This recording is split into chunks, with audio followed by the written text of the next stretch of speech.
welcome to React Advanced. This is a workshop.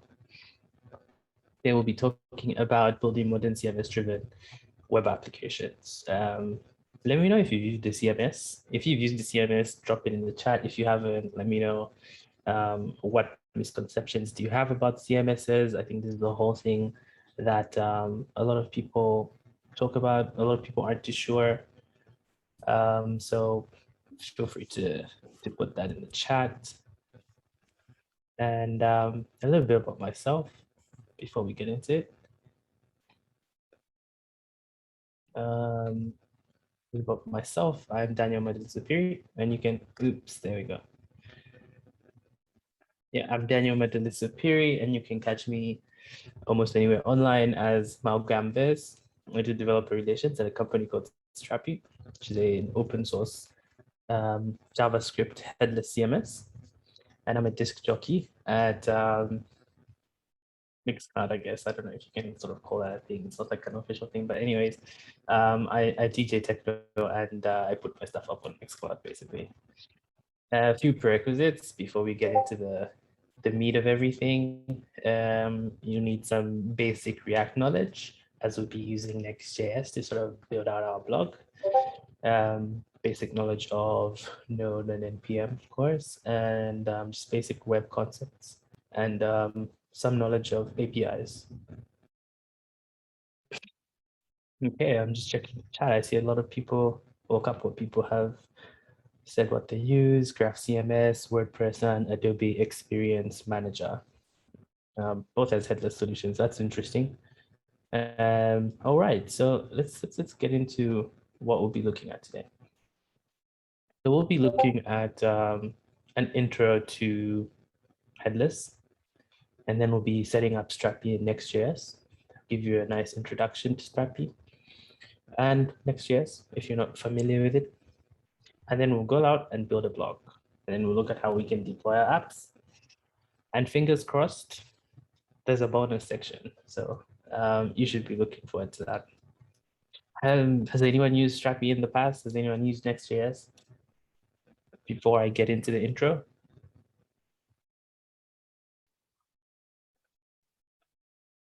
A yes or no would do.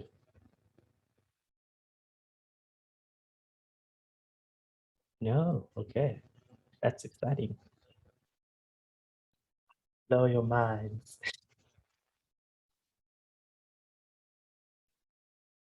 Okay. Okay, so there's a lot of people who will be, so maybe we should just make this a Strappy workshop. Anyways, an intro to headless. A lot of people seem like they are aware of the concept of headless at least.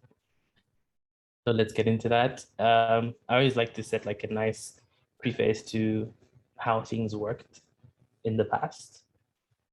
So someone already mentioned a CMS like WordPress, which is, even though it has like a headless solution, in the past it was solely a monolithic, and these are CMSs we call traditional CMSs.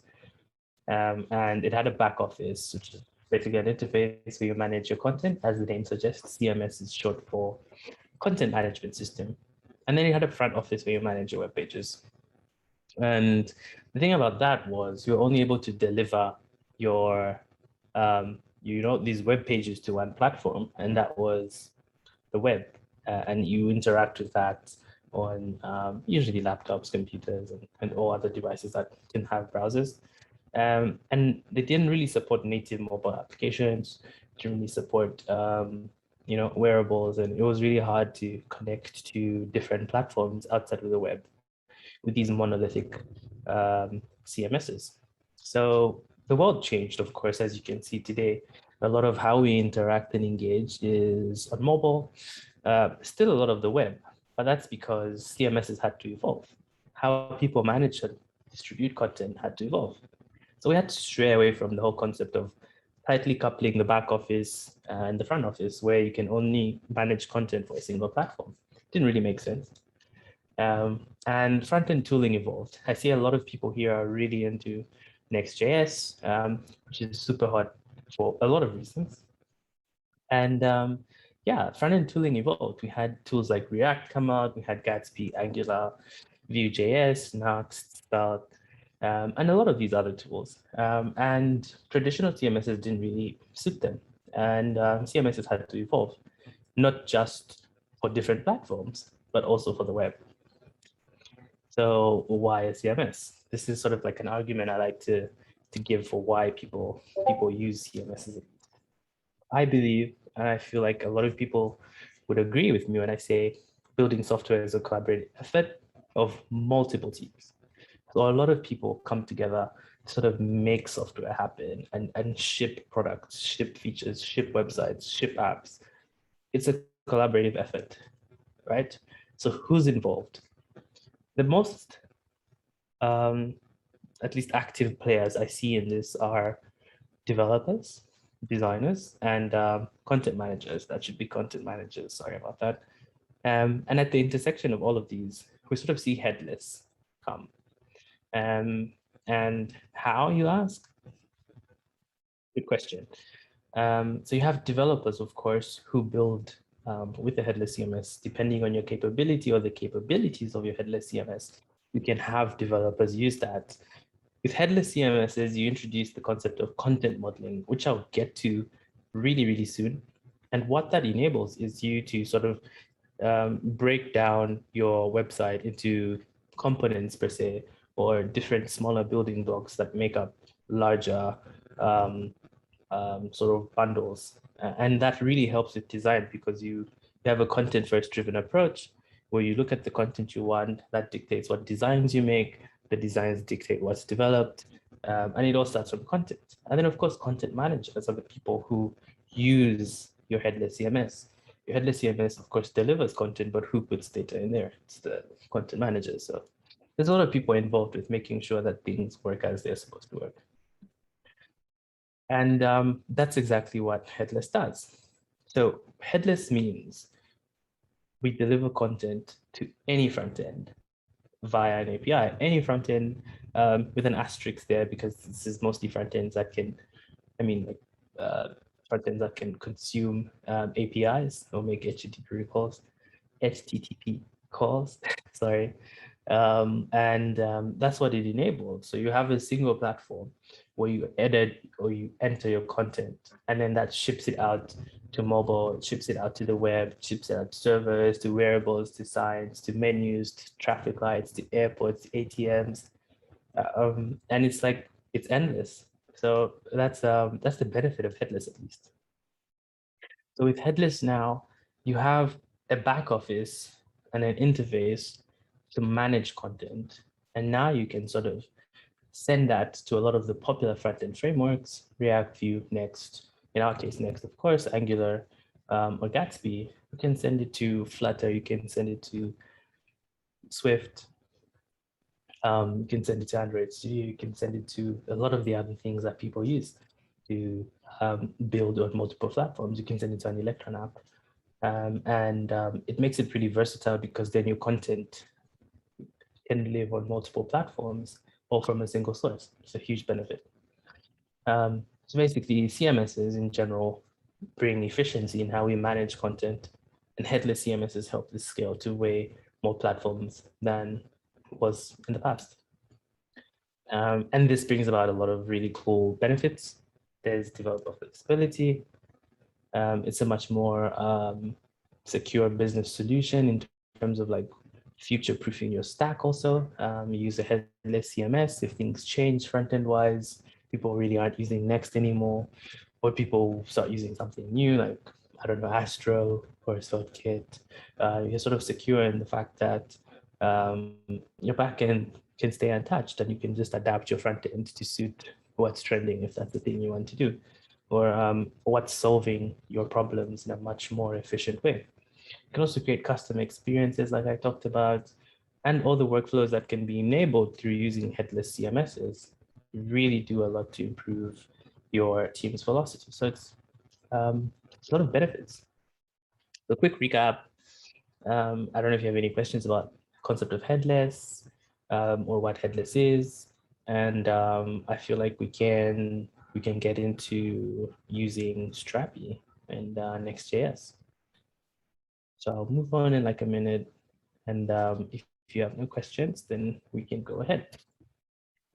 Right. So setting up Strapi and Next.js. Just give me a bit.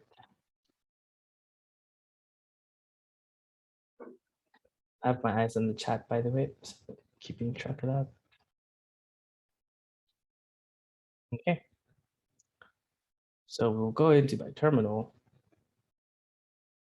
Thank you. Let me just grab my chair real quick. It's like,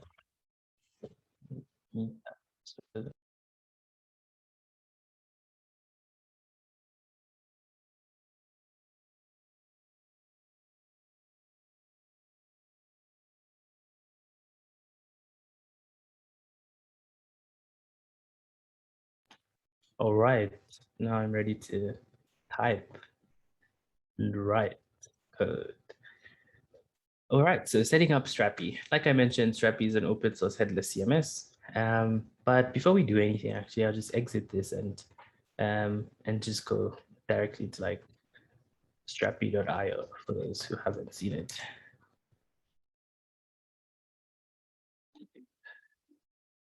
So this is Strappy. Pardon the slow load. I'm using my phone because my Wi-Fi is down. Thank you, Bruce. But yeah, this is strappy.io. Design APIs fast, manage content easily. Open source, 100% JavaScript, fully customizable and developer first. And how we get started with Strappy is we'll open our terminal and we'll type, let me change directories actually. And advanced and React. Let me know if I should zoom in. Let me just do that preemptively because that looks kind of small. Okay, so the command, we can either use yarn or npx to create a Strappy app. And what this will do is, let's just call this my backend actually, or blog, because that's sort of what we're making. And we'll use the quick start flag. So a bit about Strappy while this command is running. And we'll just, sorry. Yeah, anyway, I was looking at the chat. Yeah, a bit about Strappy and why this command is sort of important.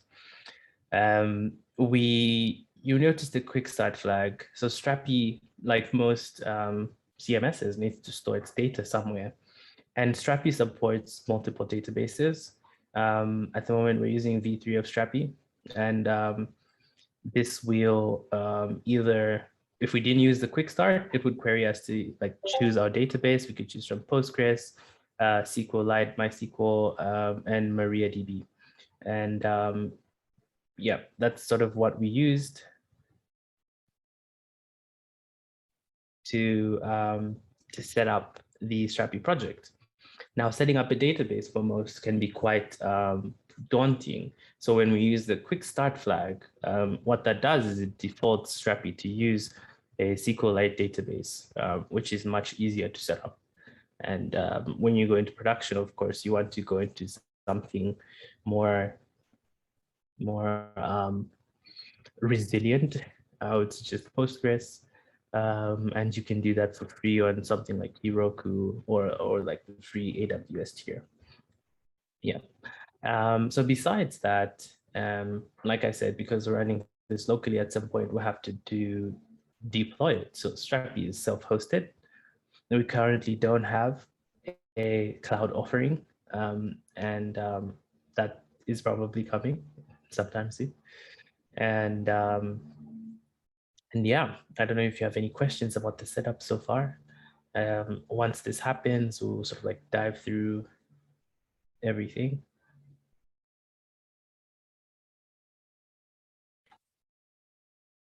Well, I should have accounted for this. The setup might take time just because I am not using Yarn. It's not cached, and my take some time for everything to download. And yeah, anyway, the good time for you to ask questions, should you have any. I'll just check the Discord real quick.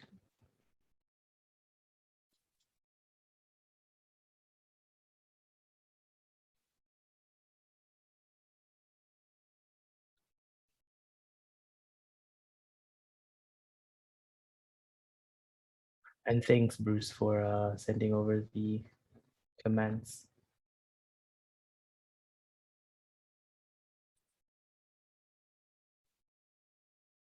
So before we actually get started building the blog, we'll just play around with Strapi, and I'll show you all the cool stuff it can do. And yeah, let's see how that goes.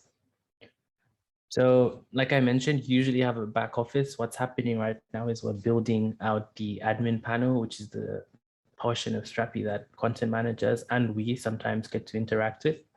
And this is built with React also, fairly customizable because it's open source. We've seen a lot of people change a lot of things about this, and people change the WYSIWYG, people change a bunch of stuff actually, the theming, the coloring, and you can just deploy your own thing. So yeah, just give me a minute. There we go. So then we're redirected to localhost 1337, and then we're asked to enter a new admin user. So I'll just enter my own details here. And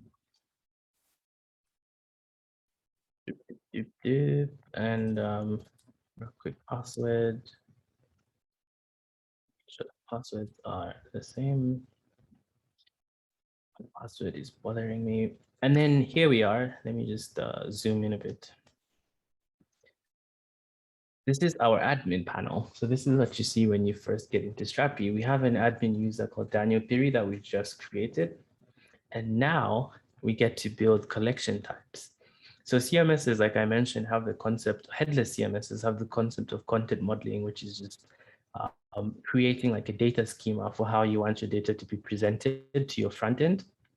In our case, we have what we call components, which I think would make a lot of sense because they're based on the components that we all know. And these are just reusable sections. So these are a collection of fields that are reusable in multiple places. We have what we call collection types, which are repeatable collection of fields. And then we have single types, which are one use collections for fields. So let's go ahead and build out our first content type. And we want this to be a collection type.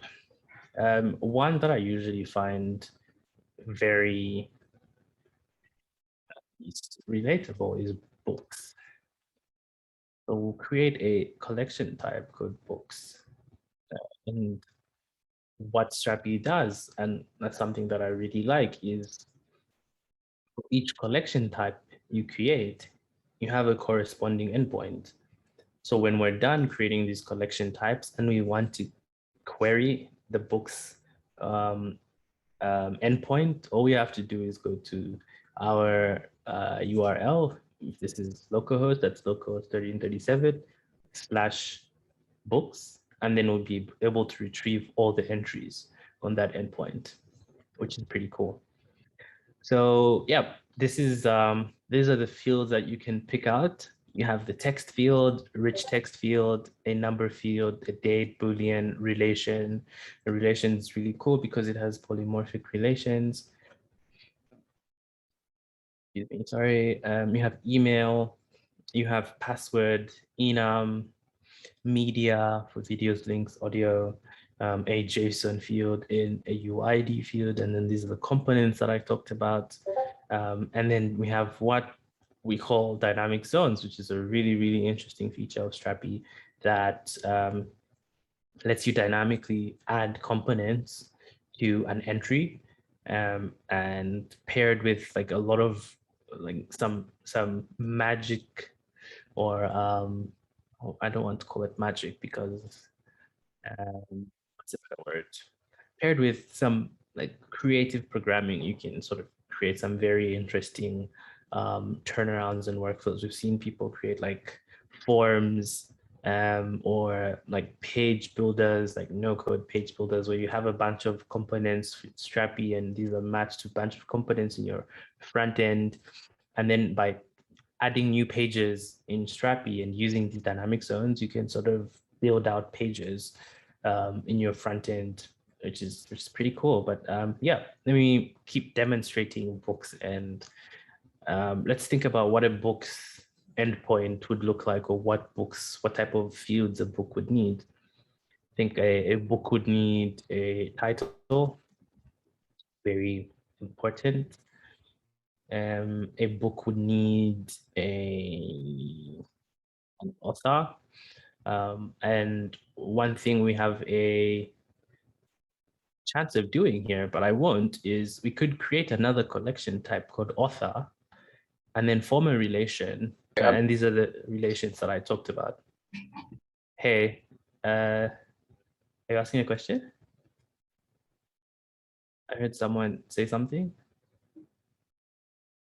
Never mind. Okay.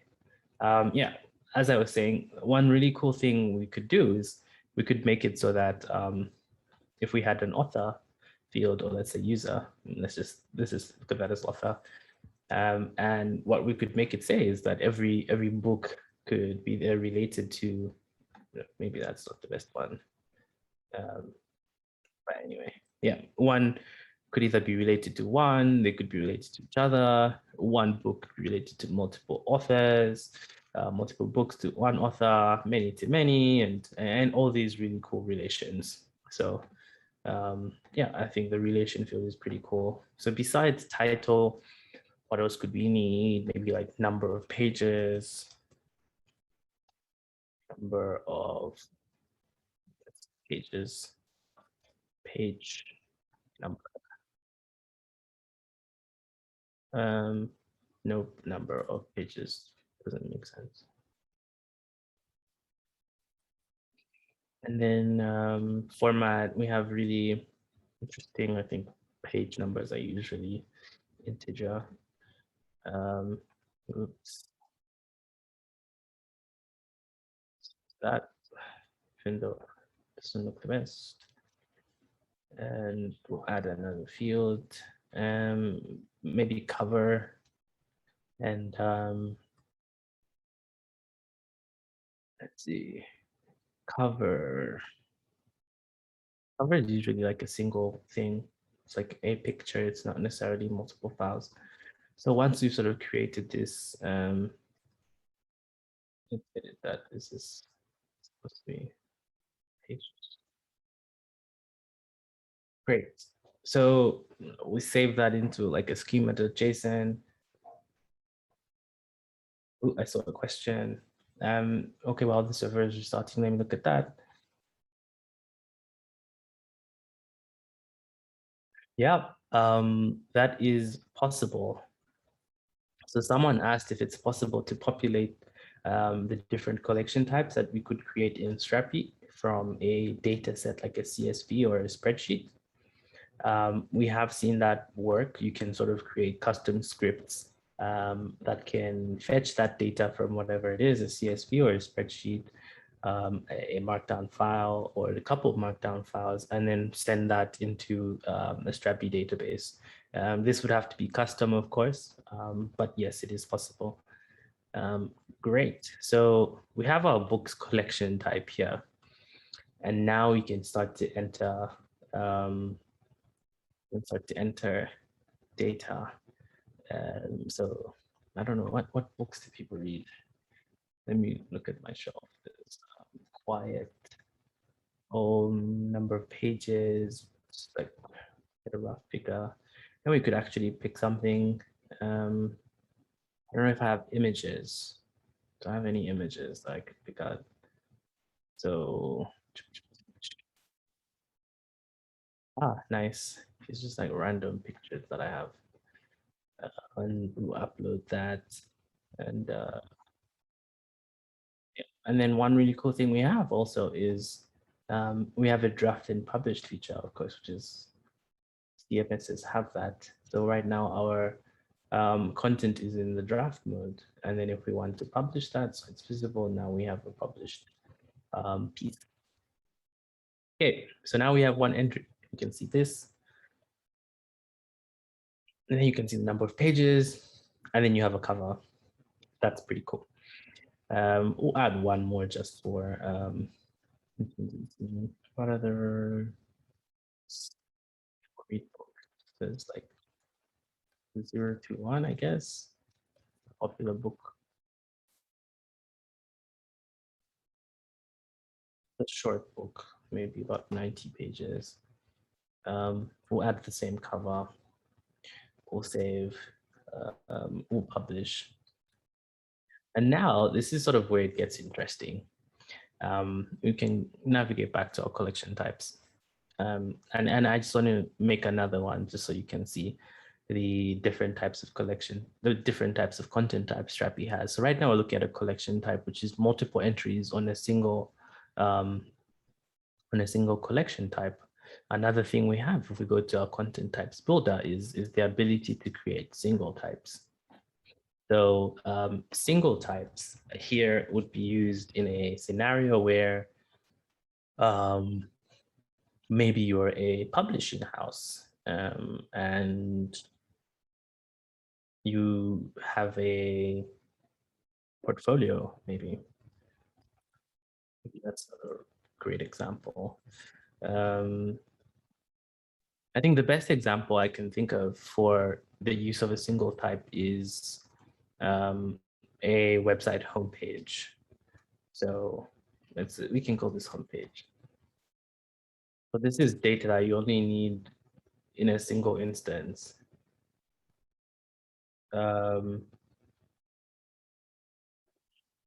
Yeah, so I see someone has an issue. Matthew, do you could you give me more context about your device, your node version? One thing that I find helps is if you refresh,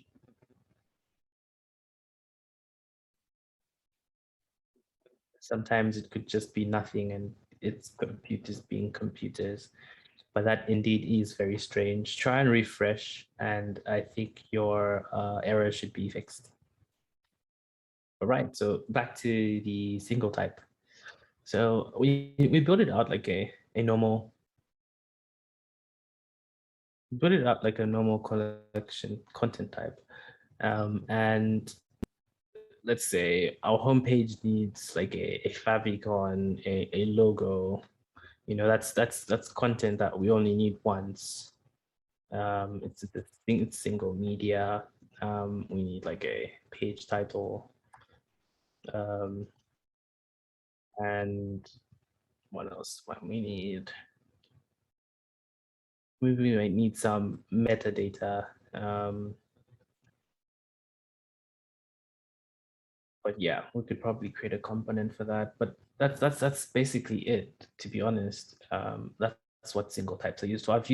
I've seen people use single types for navigation pages where you don't need multiple instances of navigation pages. So when you come and look at this and you want to enter data, you can only enter this data once. And unlike the books where you have multiple entries, with single types, you only have this single instance. And it can be very useful. We sort of use that internally at Strappy for a couple of the functionality on our website. So you can go ahead and edit this also.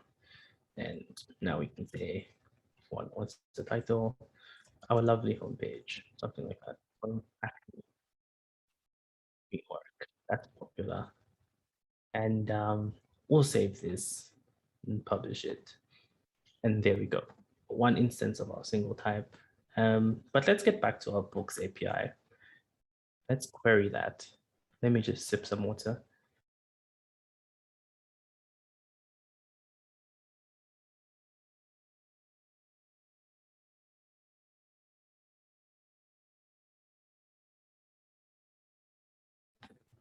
Okay, back.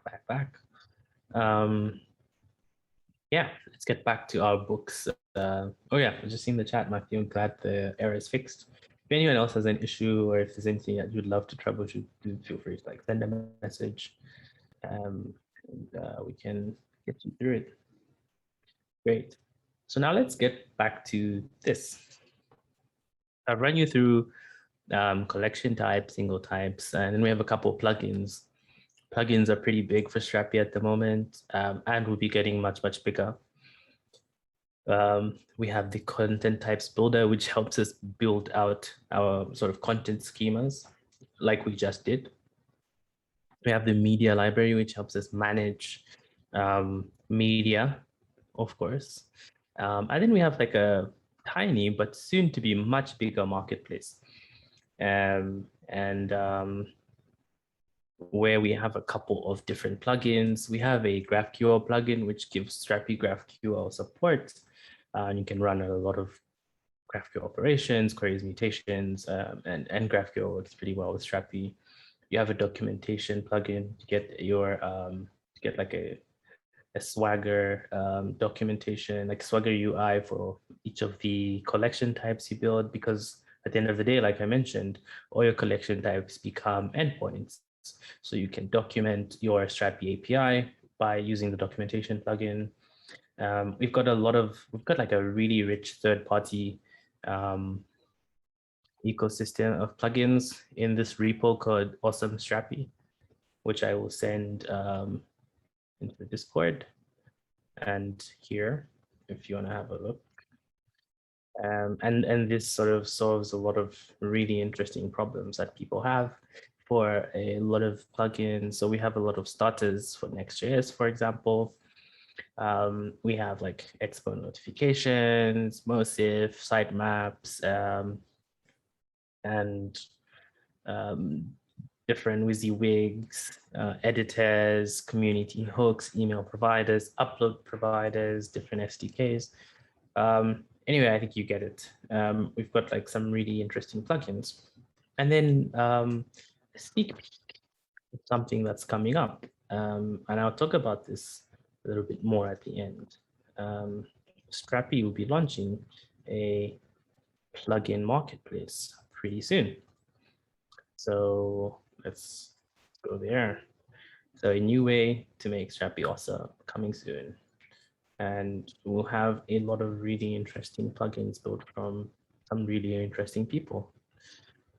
Okay, so back to that. So we've seen our marketplace, and then we have a section here where we can see all the plugins that are installed to our Strapi. Plugins can be installed either visually clicking buttons or via the command line inside the Strapi app repo. I mean, directory, not repo. And then we've also got like internationalization. You can add a couple of locales, unlimited locales actually. And it's free. It comes with the free edition. We've got media library settings, webhook support, and then something which I think a lot of people really like is the ability to sort of limit roles for your administration users. You can create different roles, and you can add different users. So it's usually like create new user, enter the details, and then they get sent. You get a link that you can send them, and then they can register as a user.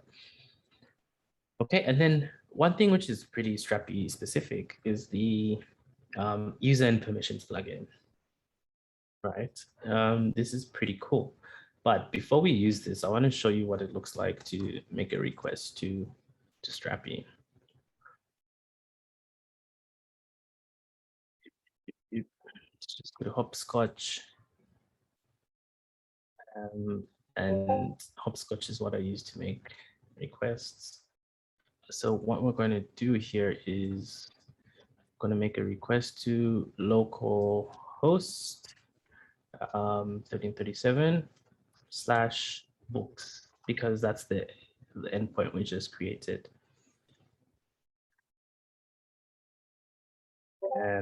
And what we should get. Oh, why?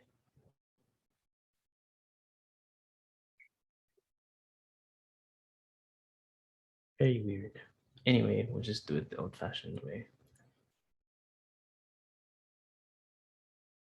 So let me zoom in a bit here.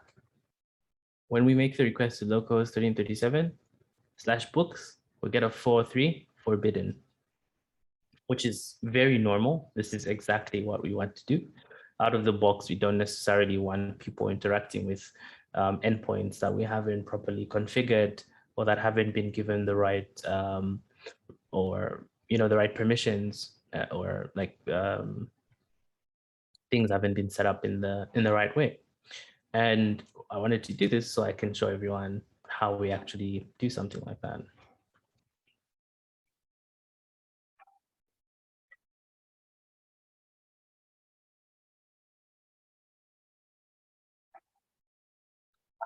Okay. There's another workaround which I can show you for getting or changing the port. So Strapi is pretty configurable, which is one thing I mentioned. After doing this, we'll peek around the Strapi, what do you call it? The Strapi directory and look at how like a Strapi app looks like. Okay, so what I was saying, yep, our endpoint, books endpoint is forbidden, which is great because we haven't configured permissions for how we want to interact with that endpoint or how we want people to interact with that endpoint. By default, we have two roles, authenticated and public. And they sort of dictate how people interact with our endpoints. So this is the public role, of course, is for an authenticated user. And when we come here and scroll to application, so now we can define actions for specific applications. So for our books collection type,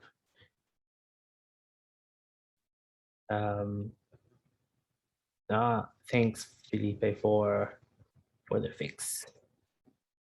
So for our books collection type, we can just like play around with these and see what we can access.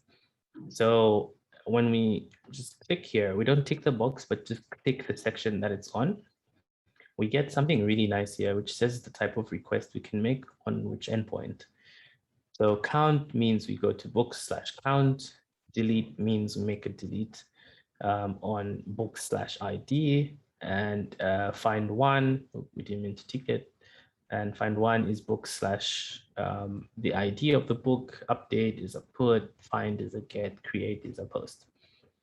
So we can make all these operations, or we can enable these operations by ticking certain things. And remember, when we came to the books endpoint, it said forbidden.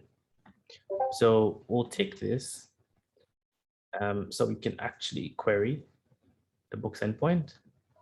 And when we do that, we finally get our books, which is pretty cool. So we have quiet, number of pages, and then we have some additional data for when it was published, created, updated. We have our cover image with details. There's the name, URL for the image. And yeah, that's pretty cool. So now we're able to access our data.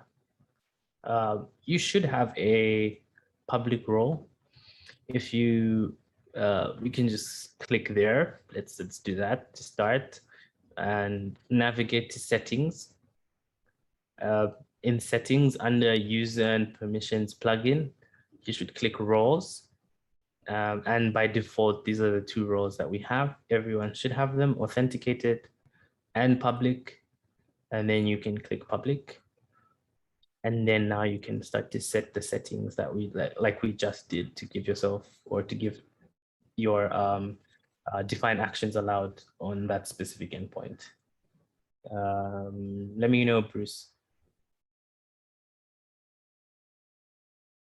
Yeah. I'm guessing that's Alex. So they can be a bit confusing. There's administration panel here, where there's roles, which are the three roles you see. What you're supposed to do is go to roles under user and permissions plugin.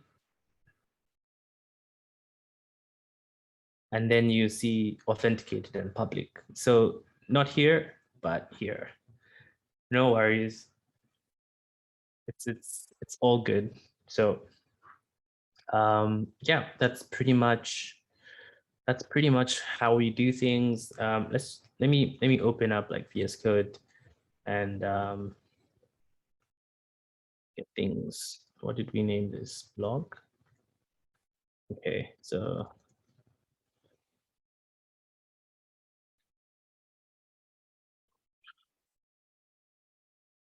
let me just zoom in. Right, so this is your Strappy folder. And these are a couple of things that you should see. Like I said, it's Node.js, so it's you've of course got a package.json. And in config, you should have server.js. And then you can sort of set, if you want to change what port, if you have problems with things. So you have like your admin secret here, and then you have your port. You can change this port to anything else. You can change the host to something else too. You have like a database.js, which like I mentioned, because we're using and MySQL, we just have like a temp DB, which is exactly why you probably shouldn't use that in production. We have a couple of things. If you want to set up cron jobs, we have a nice section where you can run a couple or set a couple cron jobs, a bootstrap function, which can be really useful for making certain operations occur whenever your Strappy app starts.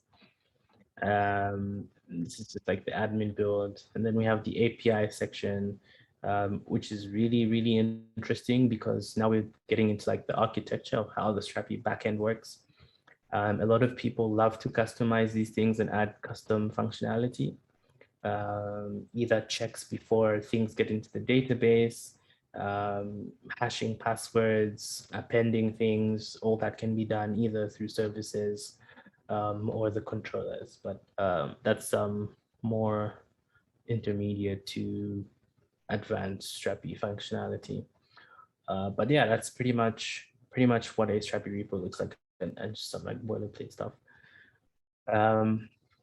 Yeah, cool. So what I'll do now is change directories really quick to React Advanced so we can play around with Next.js. Unless you have any questions, is there something, or maybe let's do this actually. Let's install GraphQL just so we can show you how GraphQL works with Strapi, because that's something a lot of people are really interested in. So we're back in the command in the terminal, and we're in the blog folder, which is where our Strapi app is. And we'll run npm run install npm run Strapi install GraphQL. So we install GraphQL and then we can use it. Yeah, we could add the Swagger one also if you'd love to have a look. I'll install it right after GraphQL.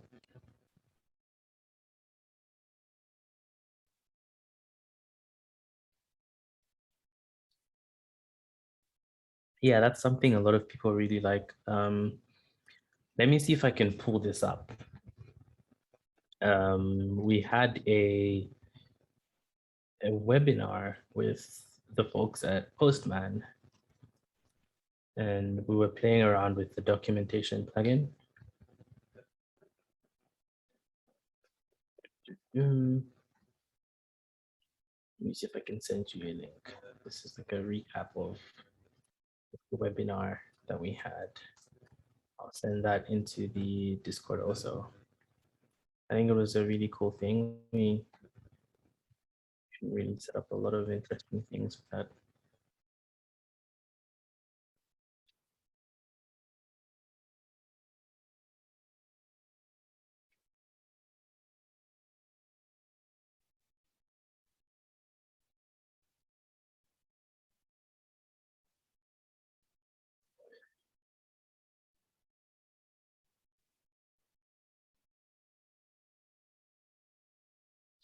So just waiting for the admin to rebuild.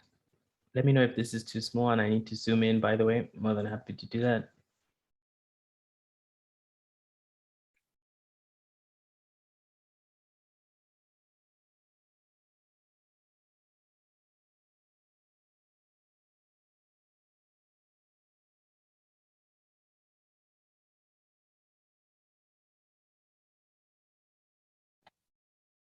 Awesome. Yeah, should be done pretty soon. Apologize, I have way too many tabs open. So generally things are a bit slow.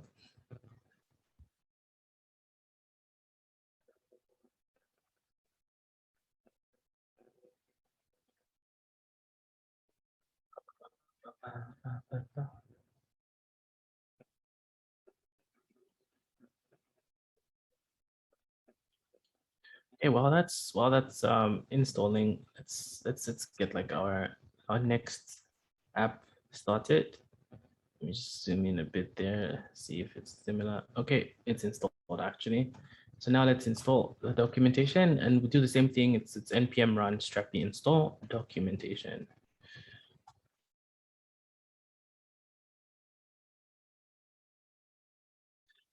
Yes, it will be recorded and will be available later. I think they're recording right now. So while that's installing, let's do npx create and do like the usual next app. My project, or let's call this front end client. Sounds nice.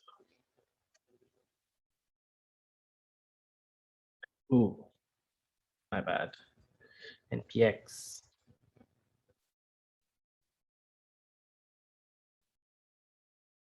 Okay. Now the admin is rebuilding.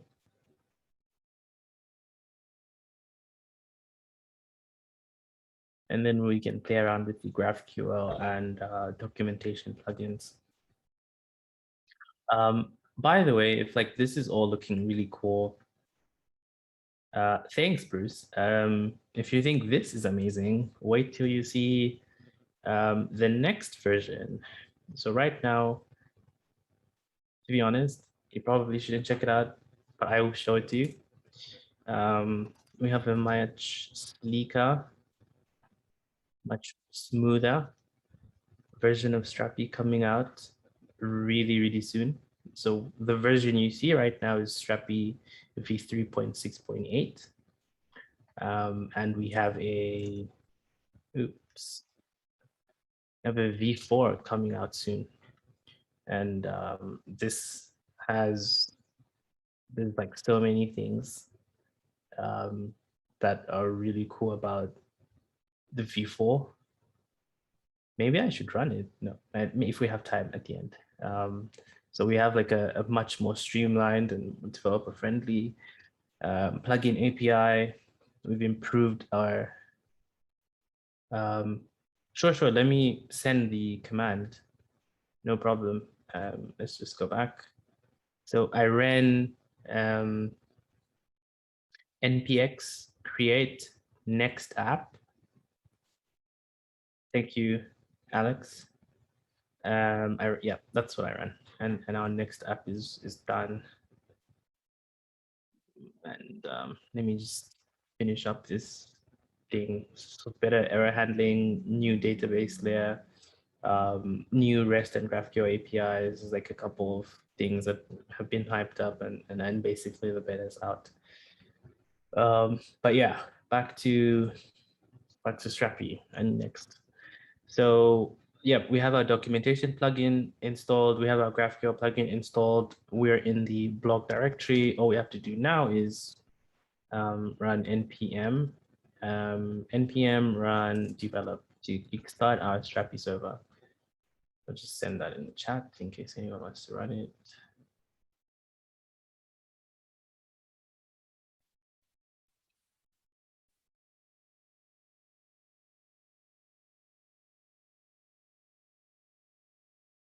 Okay, so our Strappy server is back up and running. And first things first, yeah, and it really does. When you go to plugins, let's refresh. You go to plugins. Now you see that the documentation plugin is installed and the GraphQL plugin is installed. So when we go to documentation, we have all this, and what we can do now is open up our documentation. And now we have like this Swagger UI for the Strappy collection types that we just created. So we have books, and now we can test out and try out different things, which makes it much easier to play around with these things and make requests and build out applications. So that is really useful, really useful. And you have the same thing for the single type. We have an email provider also. So that's the documentation plugin. If there's anything specific that you'd have wanted, I think we can try and squeeze some time in at the end. And before I go into GraphQL, I think when I was looking at roles and permissions, we talked a lot about the public role, but we didn't necessarily talk a lot about the authenticated role. So with the authenticated role, what this does is it sort of adds another layer of security to your endpoint. And whenever you enable certain actions for different endpoints on the authenticated role, the only way to access that is by sending a JWT token with your request, by putting that in the header. So it's like bearer, and then you have the JWT token. And once that is confirmed as a valid JWT token with the Strapi server, and then you have access to that data. So you can sort of gauge your data with the authenticated role. And the way to get your JWT token is by passing a user. So we have users here that we can create. You'd be asked to put in like a password and a username or an email. And then we send like a request to a certain endpoint. It's your Strappy URL /auth/local. And then we get back a JWT token should our password and username be correct.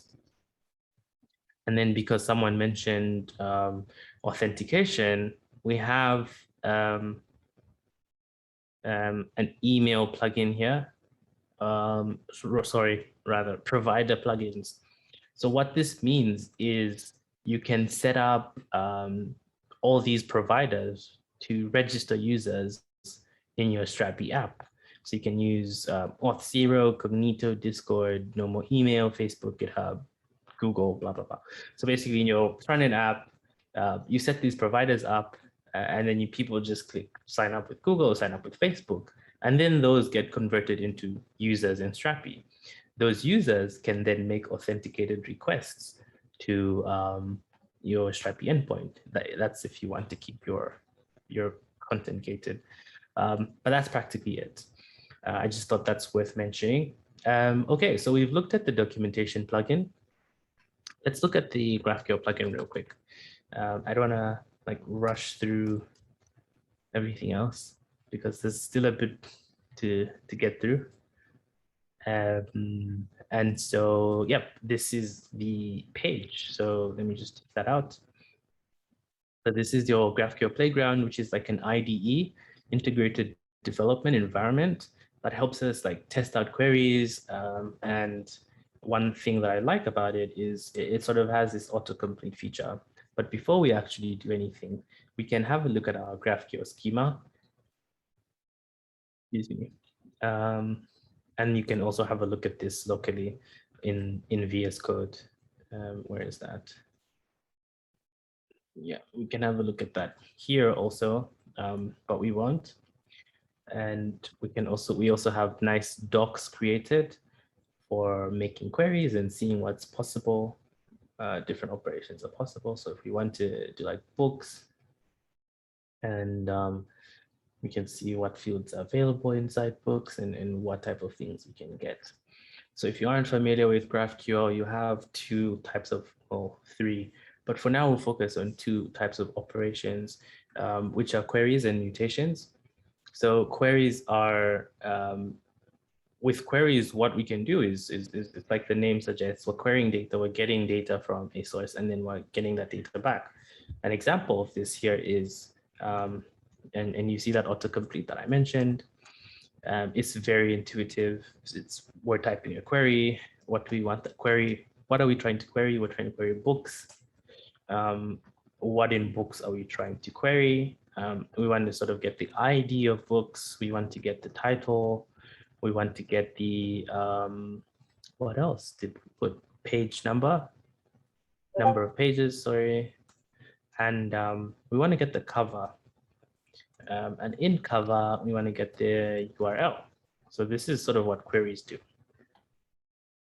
And then we get everything back, which is nice. And it's pretty much the same with mutations. Mutations, on the other hand, are, as the name suggests again, you're mutating data. It means you're either changing it in one way or another. I'll get to your question soon, Felipe. I said your name right, by the way. So with mutations, what we're doing is we're changing data in some way or form. And I think this is best shown by the docs here. If you go to, where is that? Mutations. So we can either create a book, that's a mutation. So we're creating a new book entry, we're updating a book entry, deleting a book entry, and these are all mutations that we have access to. So ideally, we'd put in some input, and then, yeah, we could make a mutation. Let me see. We've been playing around a lot with the V4, and the structure is a bit different. So let's see, create book. Let's see, is it input? Create book. Input. Title. Data. Title. What title could be? What other book to be buried? Yep, I think that's an interesting book.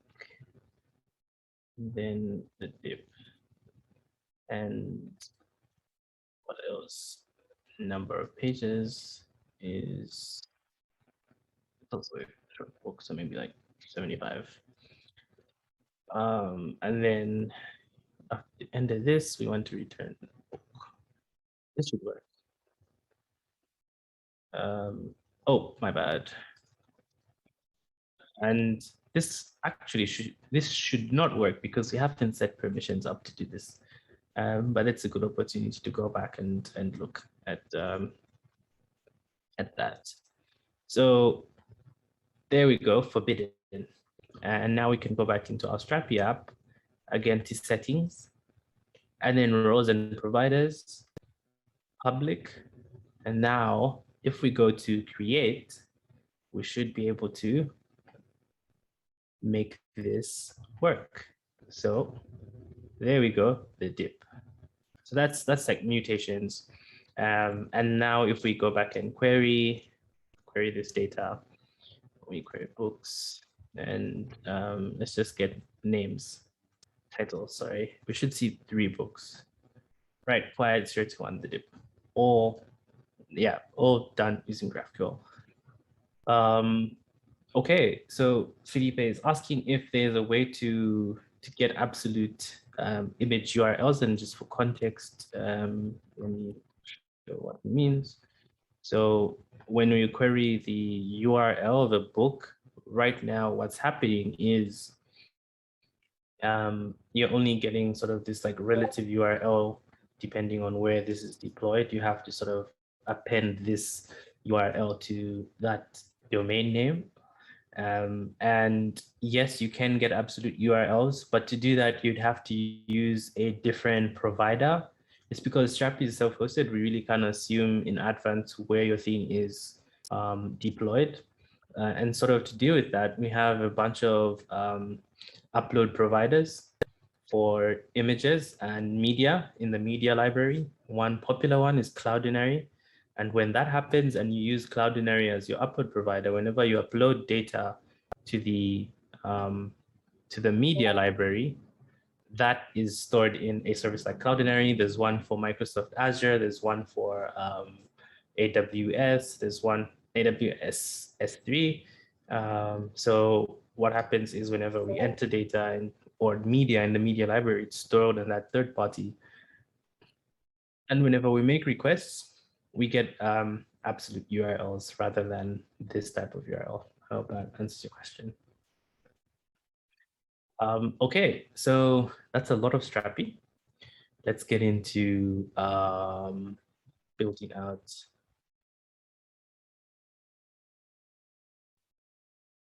Yeah, okay, cool. Yeah, let's get into. Yep, and you can see all these requests in the terminal that we're making.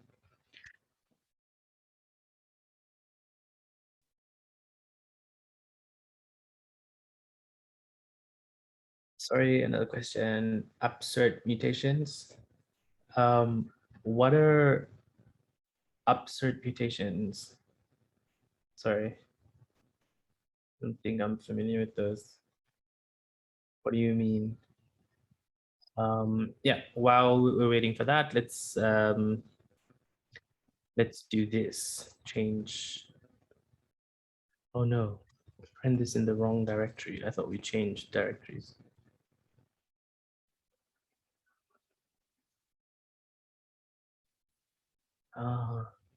We did not. So we have to run that again. My bad, sorry. So we run, yeah, so this is the command we're running now just to set up a Next.js project. Again, sorry. Oh, okay, I see what you mean. I will point you towards the GraphQL RFC,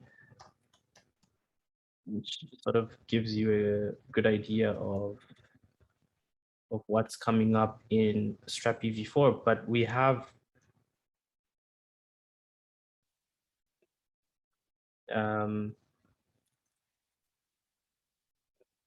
yeah, it's probably in it. I will have a look myself and see, but if it's not, I think that sounds like an amazing idea, and I will probably ask the engineers to work on that. Or at least to add it to their roadmap.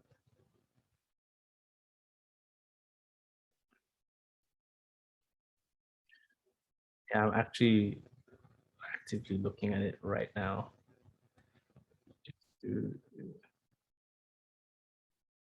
Yeah, as far as I can see from the RFC, it is not, but yeah, that sounds like a brilliant thing to have. If it is standard, and I will try and get that for you, Felipe. Okay, so back to, yeah, now here we go. So client and npm run dev.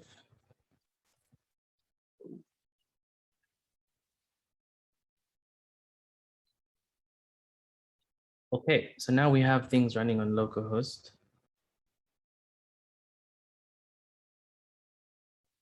Localhost 3000. Open that. Then we have like the usual next project, and oops, building our page. Gotta wait a bit. Okay, there we go. So welcome to Next.js. We have the usual stuff that we see. And let me open this up actually in VS Photos. I think it would be very useful. So let's go through the repo. I mean the directory. I keep saying repo. Sorry. I don't know. Is anyone unfamiliar with Next.js? So we have like a next folder here where we have a couple of things that make Next tick in the background. Hash, so static, build manifest, node modules, of course, for all our dependencies. And just because this is sort of like big enough, I will, I'll have this section here. Sorry, let me just check the start. Okay. Yeah, we have this pages section here, which I find really, really interesting. So the page that we were just seeing here, welcome to Next, get started by editing pages index.js. So we'll do just that. Let's go in index.js.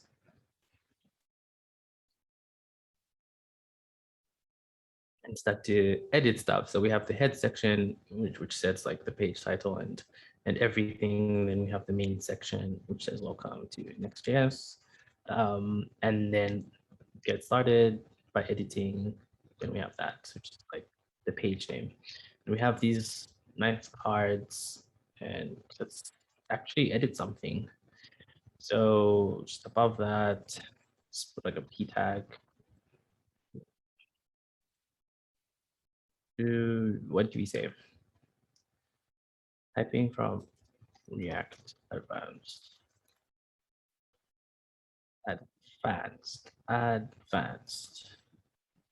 So save that and should update. But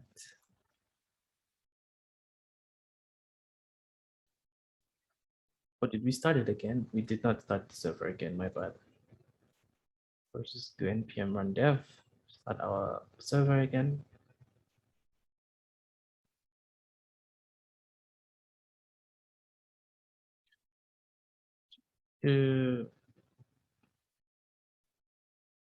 Wait just a little bit. Oh, it comes up, compiled successfully. And now here, typing from React Advanced. So yeah, I think we can like duplicate this. Duplicate that, name it something else.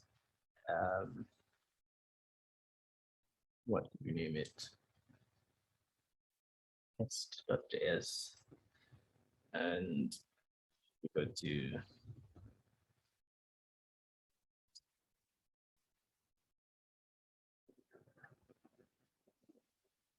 right.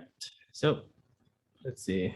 Now inside test.js, we can sort of say typing from React Advanced in the file we just made.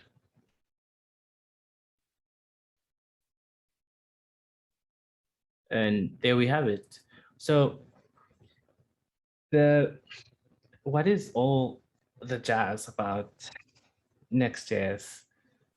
I don't know if people here have had experience with a tool like React or in general just building something for the web. Next.js sort of makes things easier. Let's say that it, of course, has a lot of really interesting features and advanced feature sets besides just making things much easier, besides making routing and not being as, or I mean, there's still a lot of room for playing around with different state management or different types of building, either multi-page, single page, static, server-side rendered.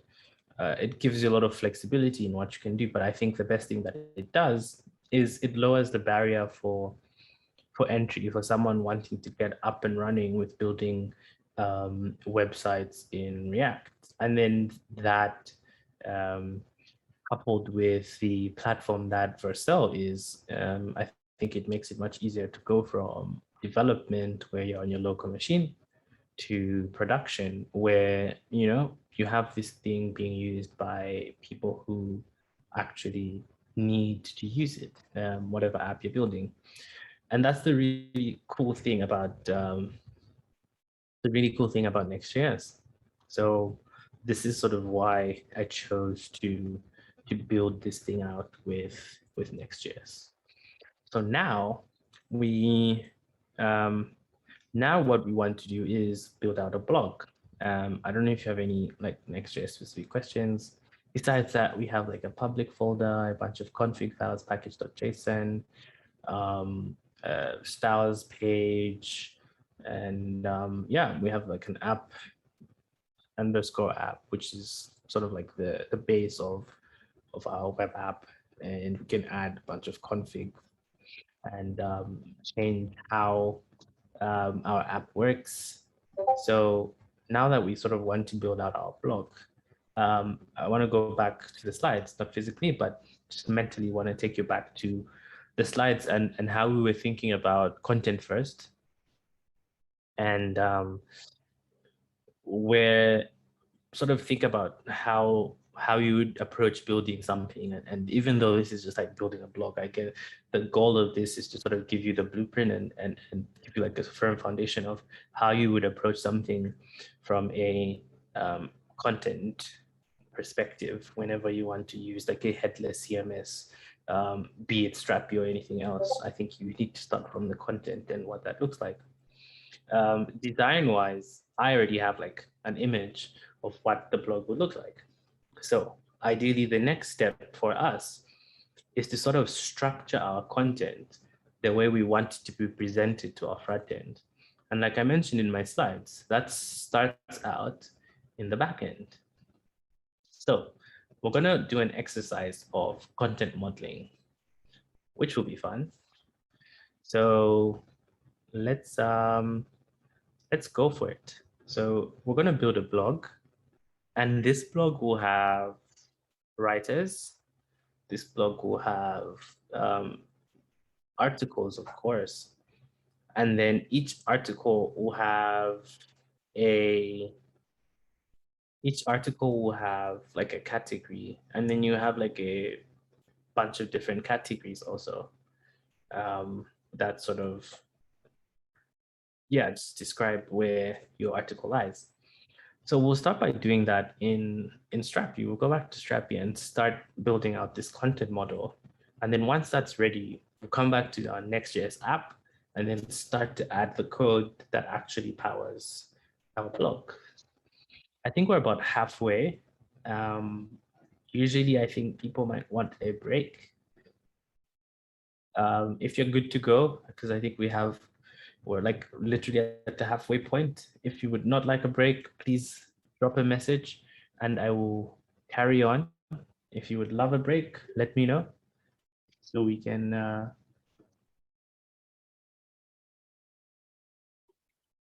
yeah, sure. Let's do 5 minutes. I think it's a good compromise. Let's do a 5 minute break and we will head back here. I think it's pretty much a natural stopping point. So 5 minutes and then we're back. Cool. See you all in 5 minutes. So that's right now for me, it's 5:18. And let's say we're back at 5:23.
Hello. Hi, hi, hi.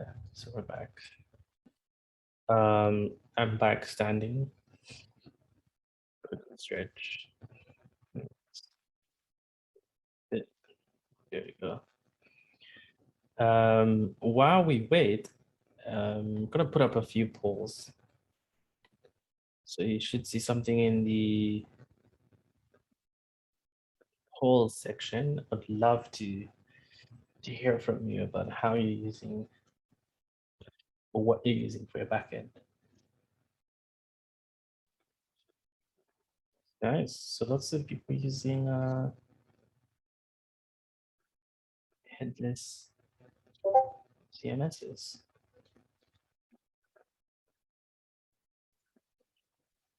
and custom databases with the connector. Okay. There's something that I haven't put in the poll that you use. Please let me know.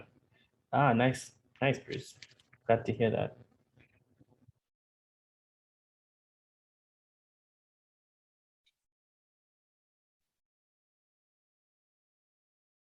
Some very interesting polls that are gonna come up after this also.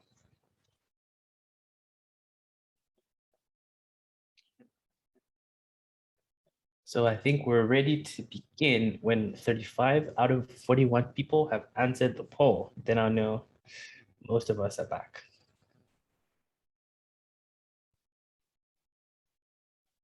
We're at 26 people. Get answering, everyone.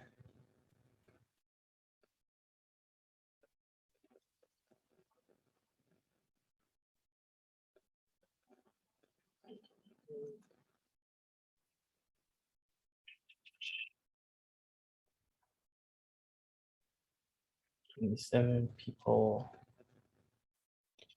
Just close this for a bit. We'll open it right up soon.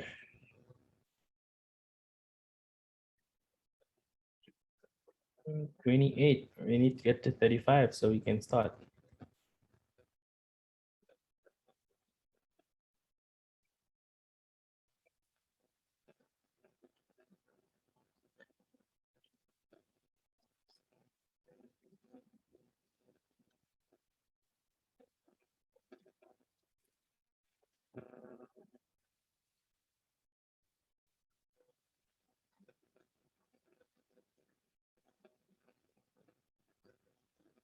Ah, nice. C sharp. That's SQL Server, Node and Mongo, Azure Cosmo DB. That's interesting. Ah,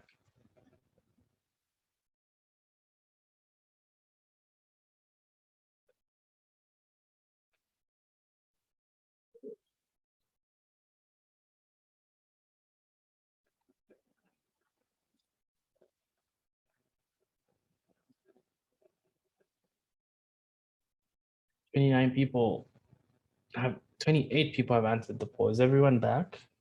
Should I just assume that people who haven't answered haven't used it?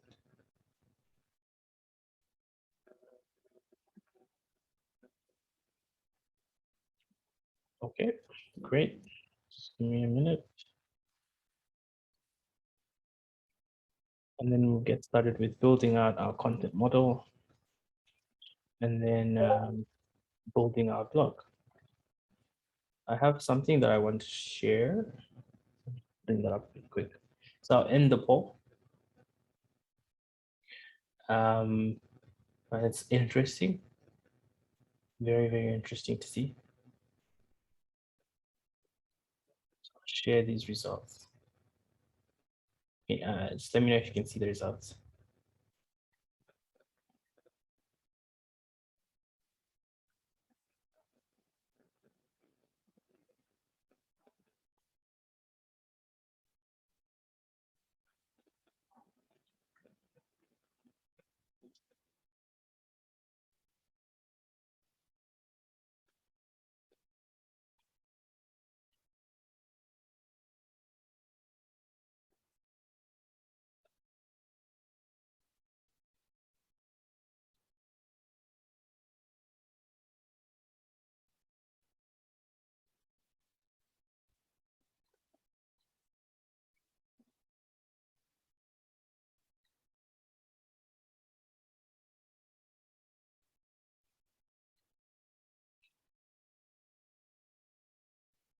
Okay, I'll stop sharing, and in about an hour, I will share another poll.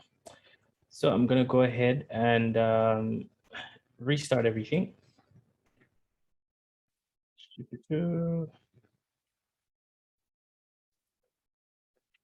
So we'll start up our server again, yarn develop or npm run develop.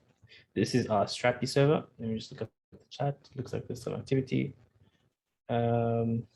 Awesome.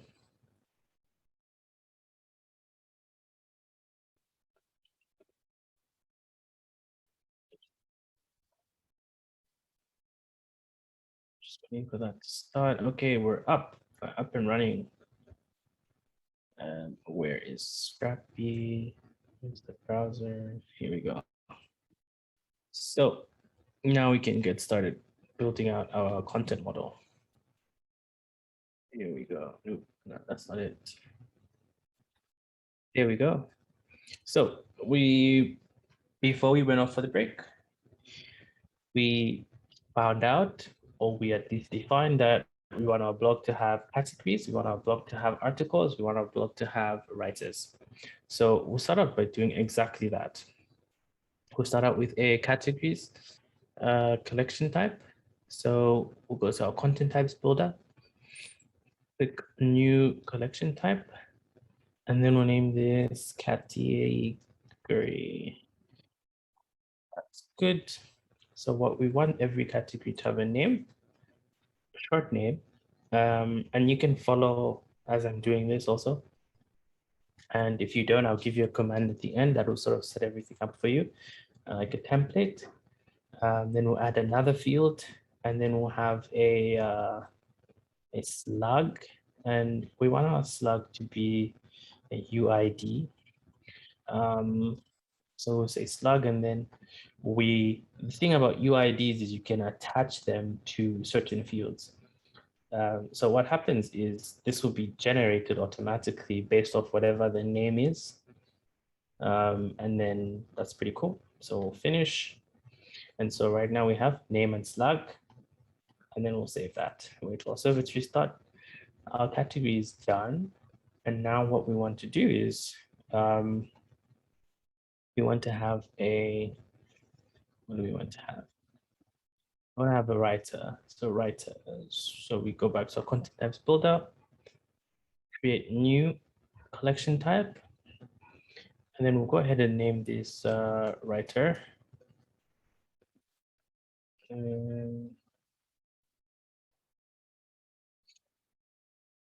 What do we want writers to have? We want writers to have a name, of course. Writers to have like a picture. A picture. Can you name that picture? What is that? Picture, media, picture. And single media, of course. So add another field, and this would be email. We can just have it like this. We can use the text field, and let's name this email. And finish. We have two pictures. We'll delete that one, and then save.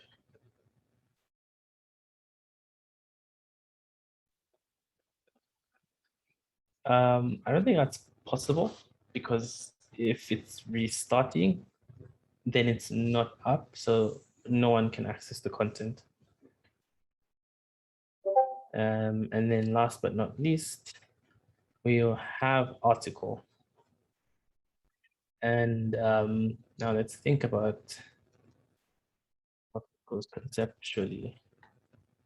So articles, of course, have a title. Add another field. They have a description. This is a long text. They have, we use rich text here, just so that we have like the article content. And we'll add an article slug also. And we'll attach this to the title. Add an image, just in case we want like a cover. This will be single media also. And now we get to sort of see how relations work. So we want an article to be related to a writer. So we have a writer there, and then what type of relation do we want the article to have with the writer? So every article has one writer. So basically, writer has many articles, right? We can sort of toggle through this. Article has and belongs to one writer. That is true. But a writer has many articles, and this is the most ideal. But no, we do not want article to belong to and has many writers. So we'll go ahead with this. And then we'll add another relation for category. So we'll go to category, and what we'll have here, let's see. Each article has one category. Category has many articles. Article has many, nope. Take this one. Category has many articles. So we have one category and then many articles are sort of attributed to that category. That makes sense. We actually don't want to add anything else yet. So we have 7 fields: title, description, content, slug, image, right? So a category. And that makes sense. So we'll save this and we'll restart. Just in case you are left behind, I'll send something that can get you up and running. You can use a template. We have like pre-configured Strapi apps, and what I'm doing right now is building our blog template out. I'll send that in the chat if you want to skip this and dive right into the meat. So just put that command into your terminal, and then you have all of this already configured with entries already, which will help us get to the next stage much faster. So that'll be helpful. Yeah, welcome, by the way. You can get recordings after the session. Well, not immediately after, but they will be available after the session. Okay, so we sort of built out what we want with the collection types. And then we'll look at the others. We have category, which you can see has a relation with article. And then we can start to add content here. And let's try and add an article and you see what I mean. But before we do that, let's add a couple categories. So I don't know. Tech is usually a category. And what else is category? News is usually a category. And let's go back real quick to writers. Let's add a writer. Who would like to volunteer to be a writer? Let's start with like myself. Get this image because use Daniel at dev. We don't have any articles yet. We'll save that. And then we will, okay, we have one, and we can go to the article now. So now we can sort of see how this plays out. This is the editing experience. We've entered Daniel, our slug has been auto-generated, is doing a workshop. The description is a workshop on building CMS-driven products in 2021. Content, this is like blah, blah, blah, blah. Just so you can have something. And now we'll sort of see that we can assign a writer and we can assign a category to this article, which is exactly what we want. And we'll save that. Now there's an issue because one of the categories, oh no, sorry, one of the writers that we edited was not published. So we publish that, and now we go to articles, and now we can publish that. So everything's good. Everything's good to go. And then when we query, let's go to articles. Let's just use GraphQL real quick. So query articles. And now we want title, we want ID, we want. We can also get like writer, name, then category, name, stuff like that. And then we get that back. But we haven't given ourselves the permission to do that. So as we did last time, we will give permissions for find one, yeah, by and writer find one. Yeah, perfect. So there we go. Daniel's doing a workshop. Author Daniel.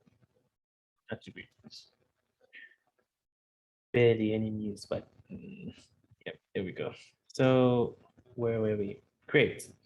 And now we can build out the single types that will be essential for our blog.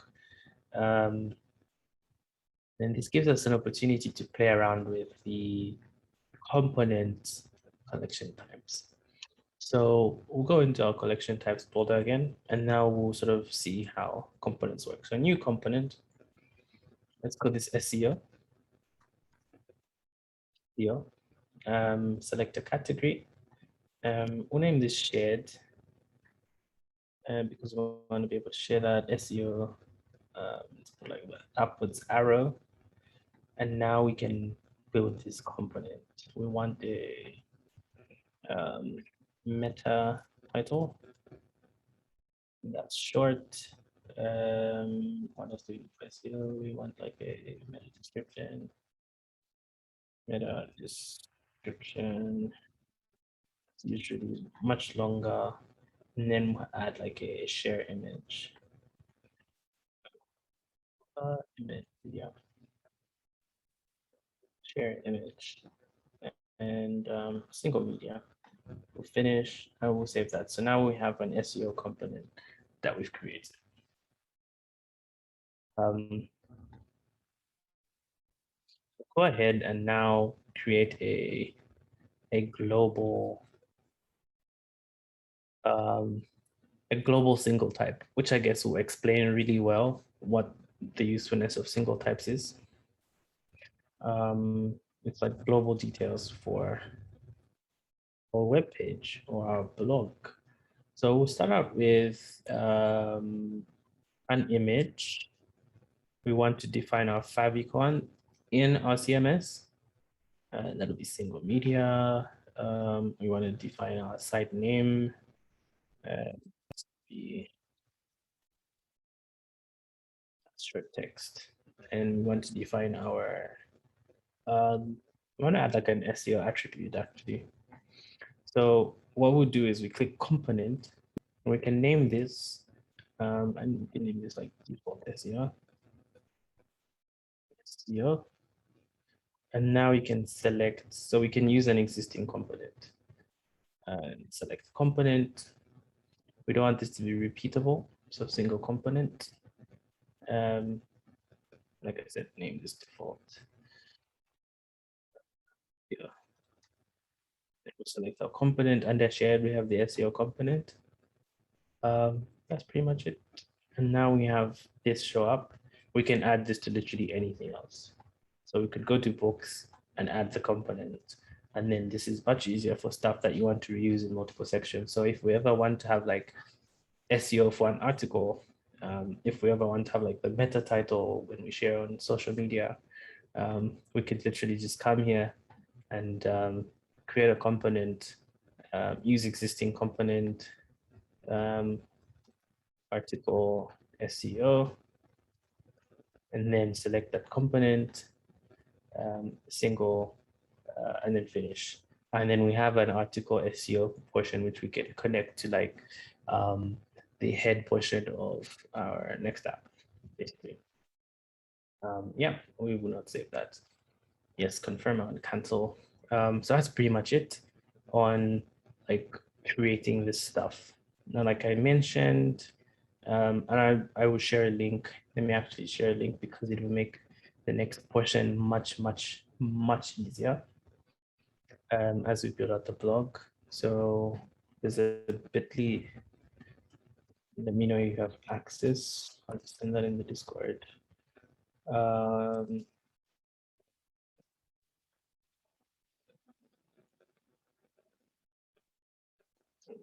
What's the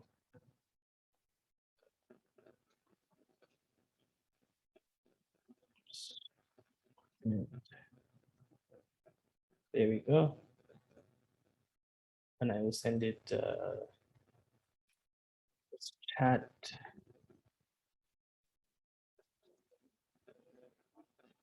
Yeah, this will make the next section much easier. So like I mentioned, we have a lot of content that we created.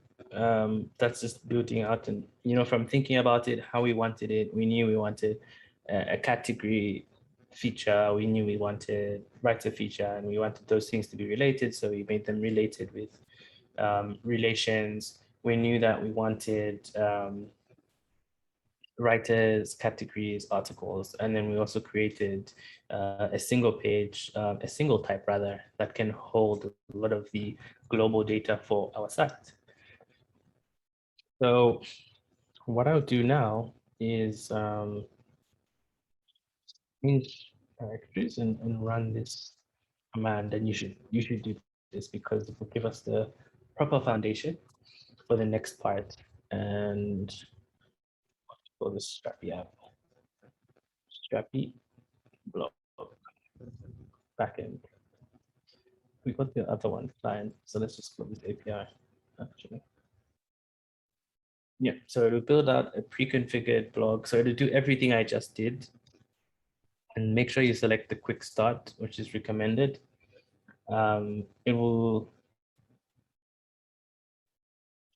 build out everything I just did, just so that the next section is much easier and there's like no mistakes in between that could probably make finishing up the blog site much harder. So you should definitely go ahead and run that command. I'll send it in the chat again. But if you clicked on that link, you should see everything that I was just saying and keep track of how things are supposed to look, how your content models are supposed to be, the different types of components it's supposed to create, and how things are supposed to look. So, yeah. So now we're gonna get into like the next portion.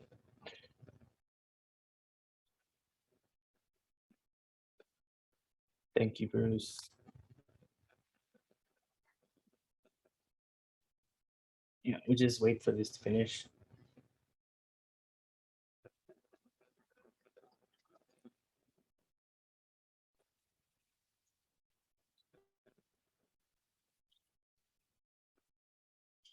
Right, does anyone have any questions at this point?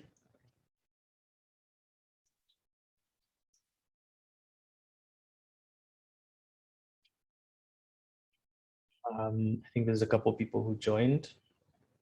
I'll just take you through what we've gone through, and I would advise you to have a look at the link I just sent.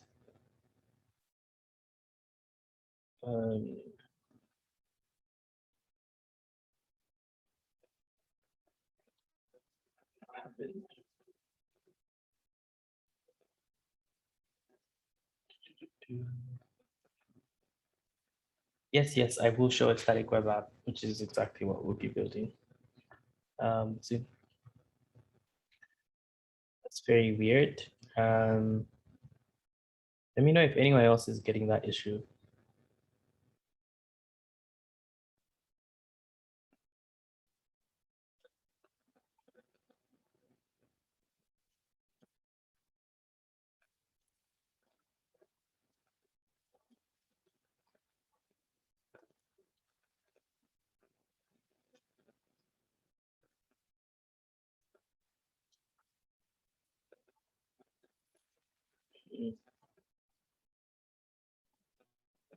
Super weird. Okay, just go back.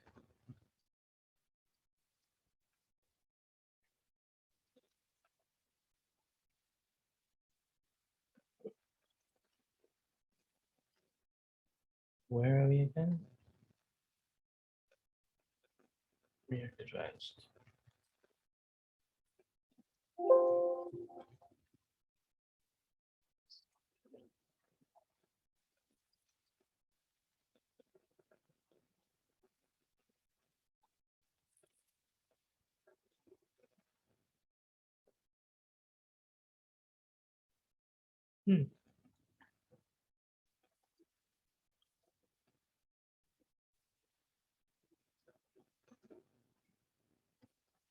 Okay, there we go.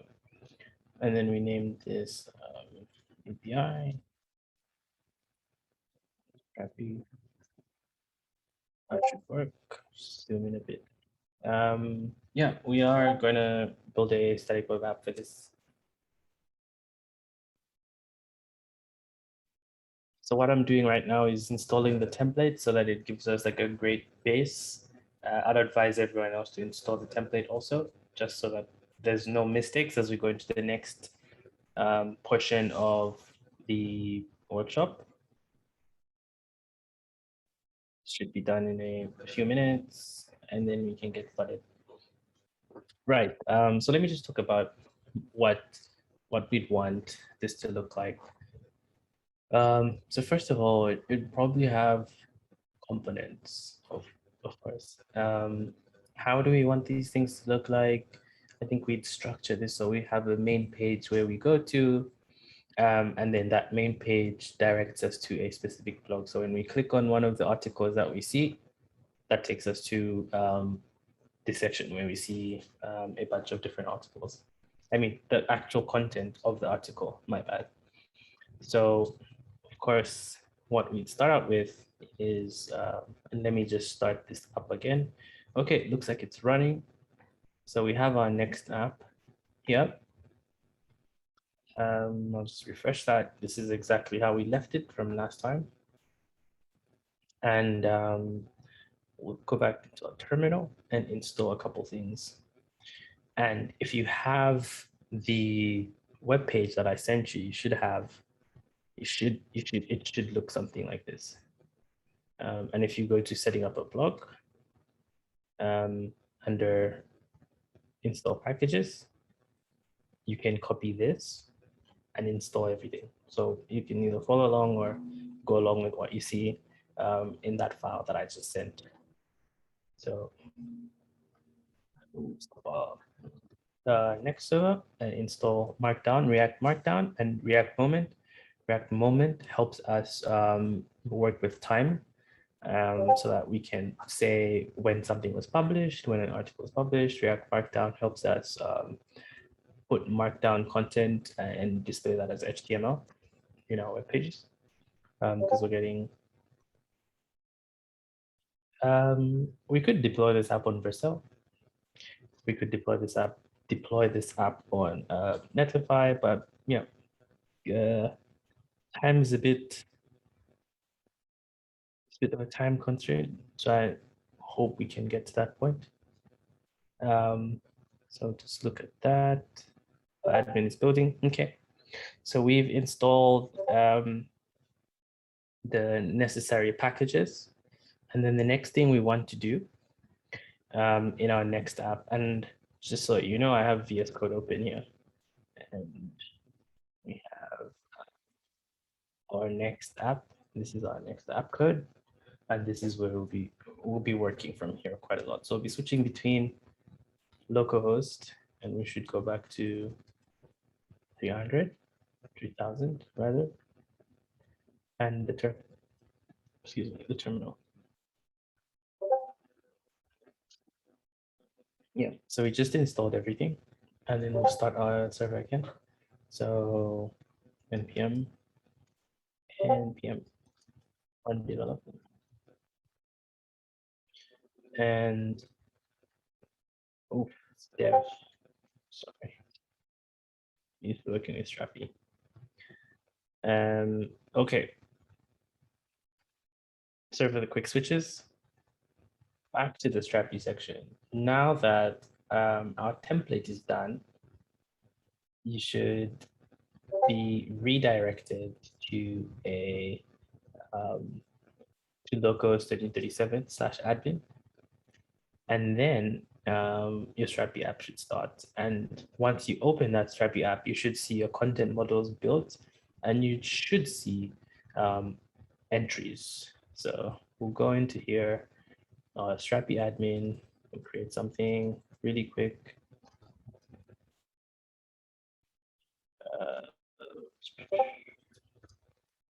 And then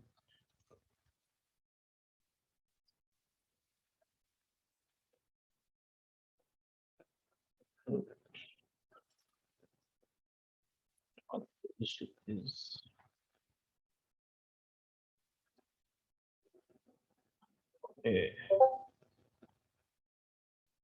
perfect. So this is exactly what I meant. We go to our content types builder and we look at all our collection types. You should see this built out. You should see this built out.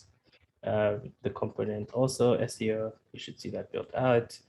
And then if you actually go here, you have content that you can actually query and play around with, and all this should be available should you have run that command that I sent. Okay, now that that's running, we can totally focus on Next.js again. Right, so what we just did, thanks Bruce for sharing in the Zoom chat, npm to install React Markdown and React Moment. And now what we want to do next is I'll switch over to VS Code. Let's just refresh that. Have it running on localhost 3000. And now I'll switch over to VS Code.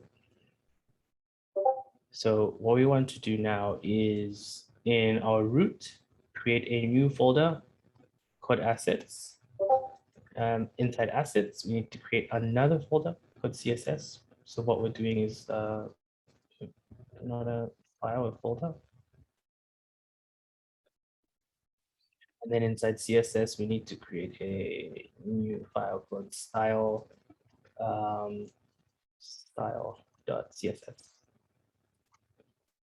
And inside that, we need to paste the code that you see in the snippet. Everything is in the page that I shared with you. And what this is just different classes, CSS classes, and different CSS properties for our app. Okay, let's configure that. So once you've done that, now we're ready to sort of start building out things. But before we do that, we need to set up how our next app calls our Strapi app. So remember, we either have GraphQL or REST APIs that we can use to talk to our Strapi app. So what we want to do is create a new folder again called lib. And inside lib, create a file called api.js. And really quick, because we have like 30 minutes left, we will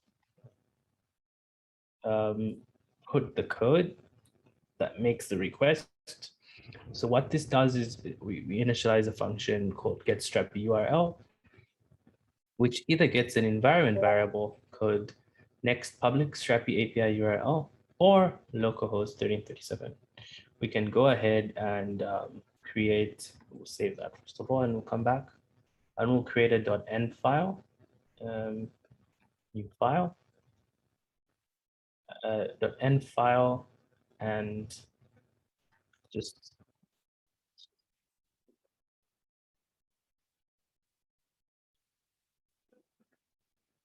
.env file. We will initialize that value as our URL, which is just perfect. And back to this. Then we have another function, which is fetch API. And what that does is we define a request URL and then get a response.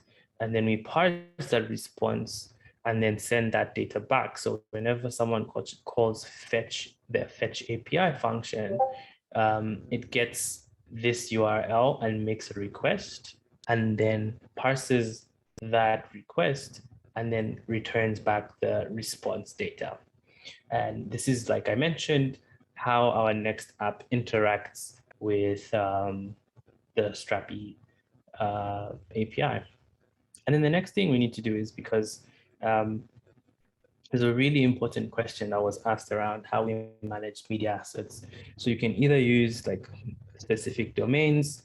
It can check what your Strapi URL is here, or maybe you have an absolute URL if you're using a third-party upload provider like Cloudinary or AWS. So we want to be able to manage our media in a very systematic way. And so because of that, in the lib folder, we'll create another file called media.js. And inside media.js, the first thing we'll do is import the get Strapi URL method from the API file, and get Strapi URL just gets the either the end variable or localhost 1337, which we define either here or in our end. So the first thing it does is it gets that, and then we'll define another function, get Strapi media. And what this does is it looks at an image URL and it asks, okay, does this start with a /? If it does, that means it's one of those URLs like we saw in Strapi. Let's just go to let's get articles.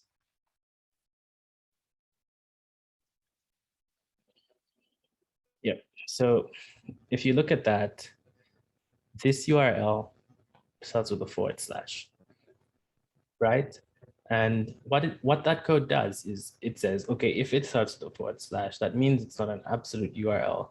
And what we need to do is append this Strapi URL to the media URL that we're getting. Or we can just serve the media URL as it is. So that's what happens with this code. And now, post this, what we need to do is make an update to our pages. Remember app.underscore. What is this? Sorry if I'm rushing through.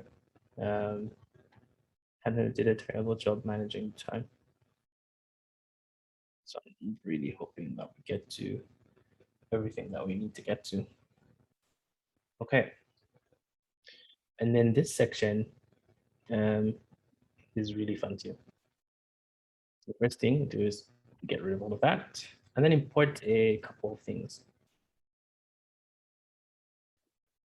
So we're putting app from Next.js app, which we just got rid of. We're putting head, which helps us define items on the page head. We're importing our CSS, create context, the fetch method that we just defined, and the get Strapi media method. And then now, what we're going to do next is get a couple other things. So we have a global context, which is just setting up what our page looks like globally in terms of, I guess, SEO and how it's managed. So get Strappy media is what's called, and then we call global, which, if you recall, we go back to our content manager, we have a collection type, and we have our favicon stored here. So we're setting our favicon by making a request from Strappy and then defining it in our app.js file. And we're doing the same thing by providing all this global data to Next.js so that we have the page name, the site name, a meta description for our blog, as well as a shared image for whenever we share it. So I just really here optimizing for SEO, if you can call it that, or if you'd like to call it that. And we're doing pretty much the same thing, passing on, getting like our initial props and this is just our request. Again, we're using fetch API, which is the function that we just defined, and calling the global endpoint, and then passing that data into our props and getting global, which we then pass on to Next.js so that it knows that this is what my web page looks like. This is like the metadata that makes up my web page and the head tag. So that's pretty much why we're updating this page. It's the part that isn't as fun, but usually has the most impact. Great. And then we need to sort of keep doing that. The not so fun parts. So next thing we need to do is create a underscore document.js file. And what this does is it helps us modify the existing document page. We've already, I already introduced you the concept of editing the head and body portions of like your Next.js web page. So we're going to pretty much go in the same line and do that with our document page. And this is sort of like if you're a traditional developer who's worked with like vanilla JavaScript and HTML, this is sort of us just like injecting scripts into like our HTML file at the top for things like CDNs or different scripts to run different libraries. So just inside our pages folder, we'll do the same thing. We will create a new file and we'll call this underscore document.js.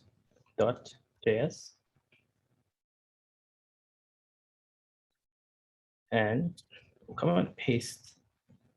It's a lot. And I'm hoping you all have the yeah. And then keep getting this error. So what I will do is just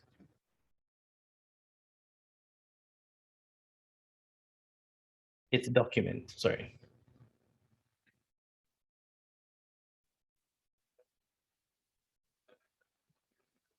Wait, just give me a minute.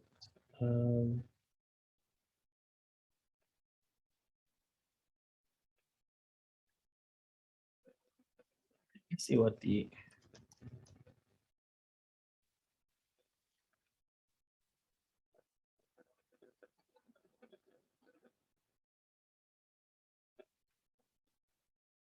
let's just refer to the actual Next documentation. And I should probably fix that. It's document. Thank you so much for the correction. So it is pages/document.js confirmed. Okay, there we go. So document.js, and I have no idea why we're getting that error because this is the document.js file. So I'll just ignore that and you probably should too. So in quick fix, just say disable on this line if you're using ESLint, if you like things looking pretty. And like I mentioned, what that does is it helps us extend the existing Next document by adding different links into the head section of our HTML file for our Next app. And what this does is it adds the Google Fonts API for the font that we'll be using on our front end. This is for the UI kit, which is the UI library that we'll be using for building out this blog. And the rest are just like icons and other UI kit, the CDN stuff, which we're just injecting into the document. And that's why we're creating the underscore document.js file. Cool. Now, we had a, what did we call it? We had an SEO component. We had two, let's go back. We had two single types, yeah. We had this homepage, which sort of stored all SEO data, as well as some hero text, right? And then we had a global single type. We've already seen how our global data has been used. We're injecting that into the next HTML file so that that's aware of this content, aware of this metadata. But we haven't yet seen how we use the homepage data, which is what we're going to do next.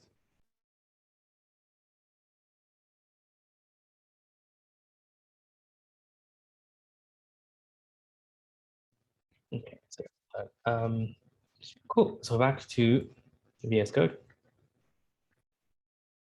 What we're going to do next is create a components folder. Just clean this up. New folder called components. Components. No, just folder. Components. All right. So inside this components, we should create an SEO.js, a new file, SEO.js. Okay, then we have this SEO code. Do it slowly. So the first thing we do is we import a couple of things. Head, because that helps us modify the head section of our HTML file for next. Use context, global context, and Strappy media, which helps us manage media. And then we start to define a couple of things. It's a really long file, but very useful too. So let's just paste that there. Oops. And let's like just go through what we're doing here. Right, so we're defining a couple of things. And before we go up there, I think it makes more sense to, just to start here. So we're getting a couple of things. Our meta title, which we're getting and setting. Our share image, which we have from Strapi. And then we're setting this up and using this as constant. And then we're passing that into the actual head. So what we're doing here is we're setting our title to our meta title, and then we're setting our page meta title as well. This is for Twitter, if you want to have those nice Twitter cards, and this is for platforms like Facebook and LinkedIn. And you're basically doing the same thing for your description for different platforms. And that's pretty much the reason why people fill that in. I think for a lot of people, these are things that are really important. Whenever you share something, you want it to have that description, that image, because it's more appealing, more visual. And that's what we're doing with this SEO component. And it's just really cool to see how it sort of trickles down from the CMS to your web app. So yeah, that's the SEO component that we're doing. And now we can actually get into like the other stuff. So next we need to create a nav.js file. I realized that I didn't add these. I'm gonna build them out, but realize that we don't necessarily have that much time. So a minute, and I shall provide you with these. Node.js. So I should probably add this to a GitHub repo because that'll be much easier to share. 1 minute, sorry about that. Right. So most great web apps have a navigation section, right? And that's what we'll do now. So inside our components again, create a new file called nav.js, and we'll paste in the code that's supposed to go there. And I'll just make this a bit smaller because it's filling up everything. So we imported a couple things, React and React Link, Next Link, which is Next's way of helping us navigate through web pages. And then this is the portion that we return. So our nav bar, this is what we're building. We're basically building out a nav bar here. We have a section that says a blog, and then we're fed in data that is the categories that we get from our CMS. And then we map those out and create sort of a right menu of all the categories that we have. So we can just click on those items and then navigate to the different categories. Oh, yes, that is me. I have to actually put them after there we go. You should see nav now. I'm adding those in real time. Let me actually just add all of them so we can go ahead much smoother. I think that'll make it much easier.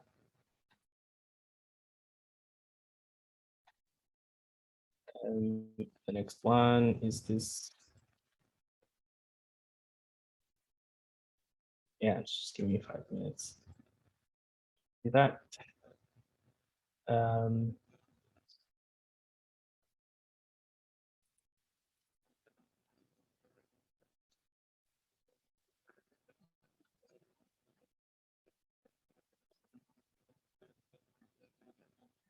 Okay.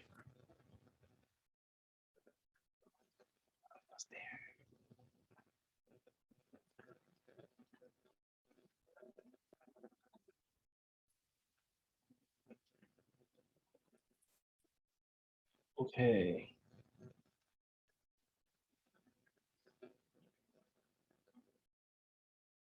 Okay, now we can continue. So we've created our nav bar, and now you should probably see everything. We've created our nav bar, and now we can actually utilize that nav bar by creating sort of this layout that we want our web page to have. So we'll get a new file and create something called layout.js.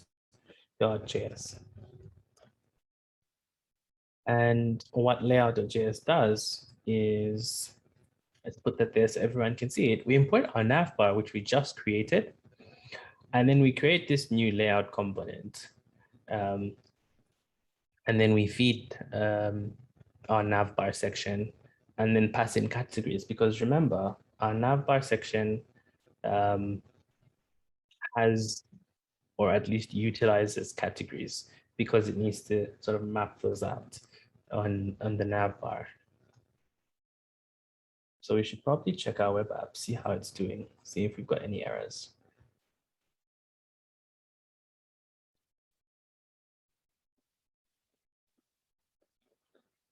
Yep, nothing is showing up yet, but the UI has changed because we've changed styling. Why is nothing showing up? Because that web page is fed from our index.js file, and we haven't changed anything there. So until we're done with components, we pretty much won't see any changes on our index.js file. On the plus side, nothing's broken. So that's great. Okay, so the next component that we need to create is, oops, my bad. The component that we need to create is an image component. We're going to use Next image to sort of make sure we're optimizing all the images that we're using. And inside components again, new file, image.js.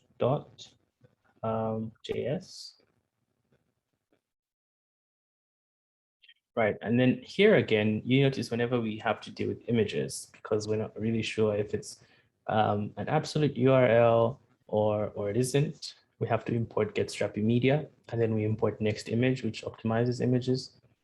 And then what we're doing is we're practically just creating a component around next image and then setting up a bunch of these properties with width, height, source, and loader, and then sending that into wherever we're going to use that. And where are we going to use this image? We're going to create a new component called card.js. And this is sort of be a card that has the image and some text. So I'm going to copy that. And like I said, like we're using the image component that we just created. So this is it's a link, first of all, because whenever you click it, you should be redirected to article slash the article slug. And then this is what we click that takes us to the next page. And then we have the href there. These classes are just for styling. And then here's where we pass in the image details, and then those get processed by the image component. And then here we pass our article category, nice and organized, and right below that, the article title. And once we start to build out our index.js file, all this will start to make way more sense.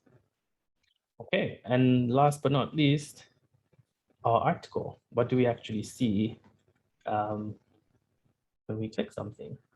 Or how are we arranging things? So another file, article.js, and we'll save that. So here we're defining a couple properties for the way our UI will look. So our finished UI will have a couple articles on the right, on the left, sorry, a couple articles on the right.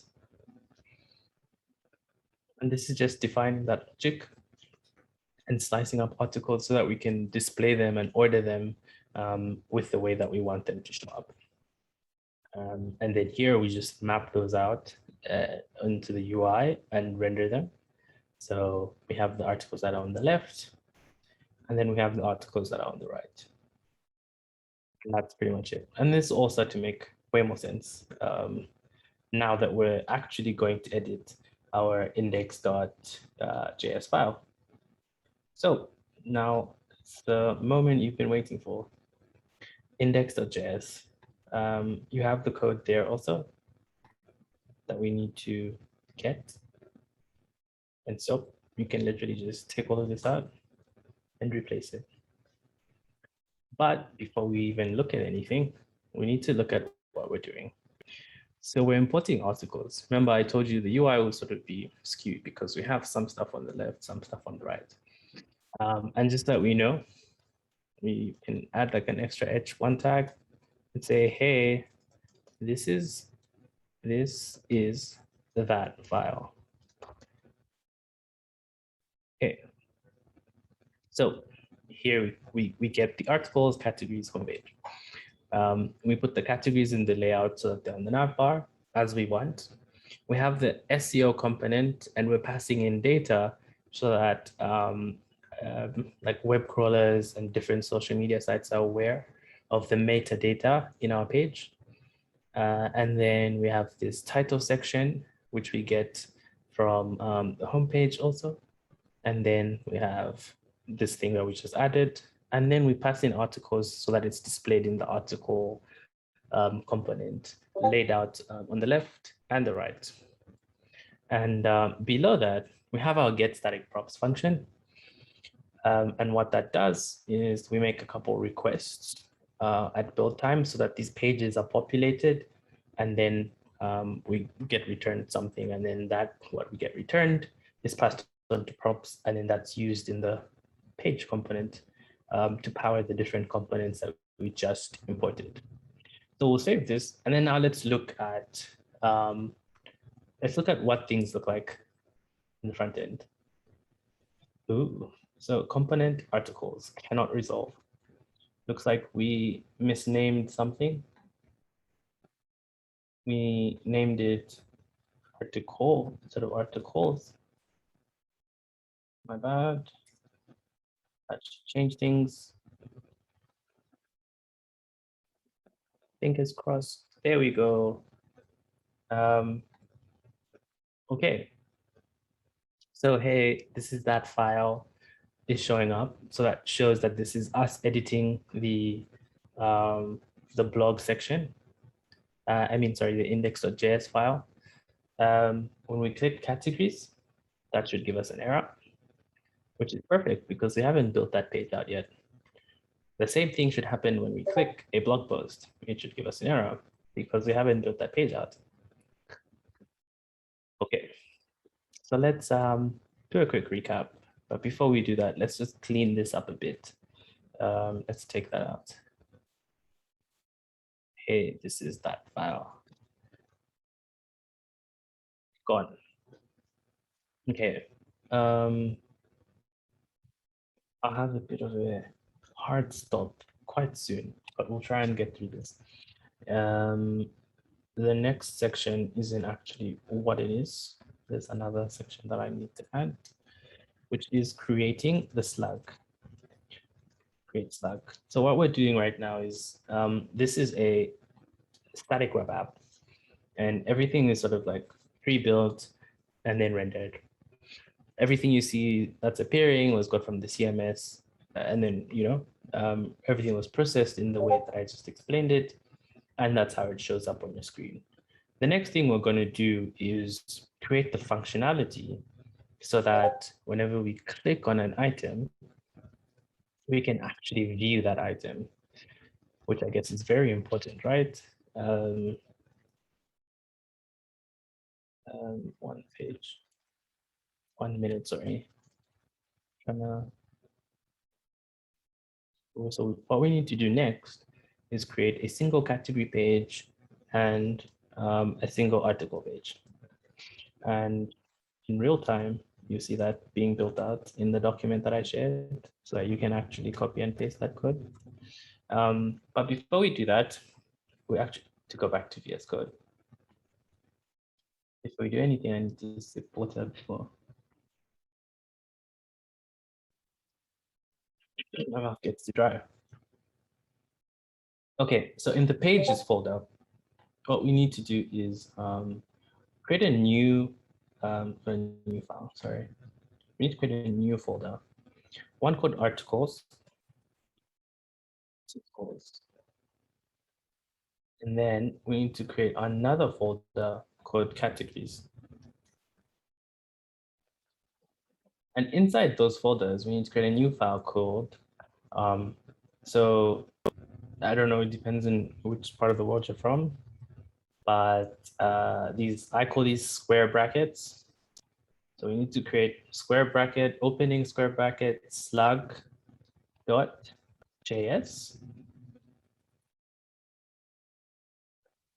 And then we need to do the same thing in categories.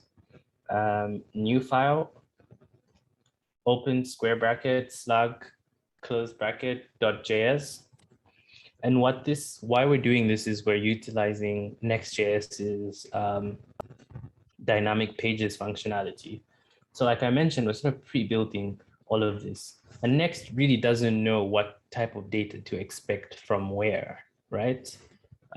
So by doing this, we're sort of creating this template for Next to sort of parse through different data and dynamically create pages as we go along. Because if we go back here, we aren't really sure of the data that's coming from the CMS. Like we don't know all the data that will come from the CMS. So we can't have like a list of literally all these pages and their slugs so that we can generate those and then serve them to the user. So we do this dynamically. Whenever we get the data, we get the slug, we process it, and then we build that page out. So that's what we're going to do next. And this is probably going to be the last thing. So this is the VS Code. Give me a minute. Yep. So this is articles. So we need to go into articles and we need to paste this. Don't worry, I will share it. in the doc also. There we go. And then we need to do the same thing for categories. Okay.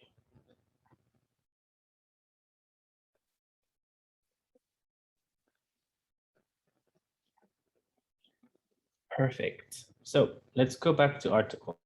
This is exactly where we are. And let's look through exactly what we're doing. So we import React Markdown. This is one of the first things that we installed because that helps us sort of convert Markdown to HTML so that we can have this displayed on the web page. And then Moment helps us with tracking or managing time in JavaScript. I have the fetch API, which helps us get data. We have layout, which is the thing that we just made. Then we use the get Strappy media because we're dealing with images. Yep, sorry. And yeah, this is what's happening. At the bottom here, we have get static paths and get static props. So we're using the fetch API again and sort of like dynamically calling an endpoint based off the slug and the category. And then passing that data that we get returned as props that help us build out the page that we want. So that way we get the image URL that we want. Where is that? Yeah, here we go, articles and categories. So that way we can still sort of display the categories we want and then display article specific data, right? Based off the slug, we're making a request to Strapi, and then we get that data that corresponds to that specific page. And then we display that data. So we display article specific content, the picture of the author name, where things are published, and all of that stuff. So let's see. Once we save this and we go back to our web page, once we click, and let's just refresh. Once we click an item, we should be able to see what's happening.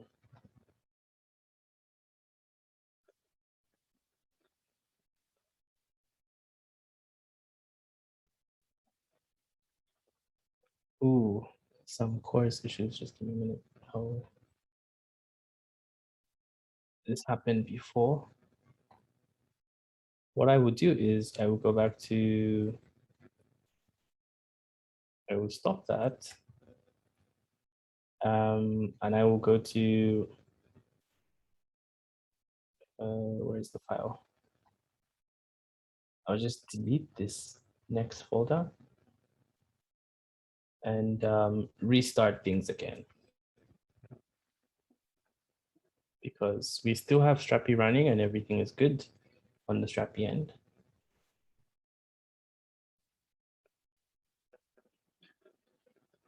Sorry, the folder name should be equal to the content type.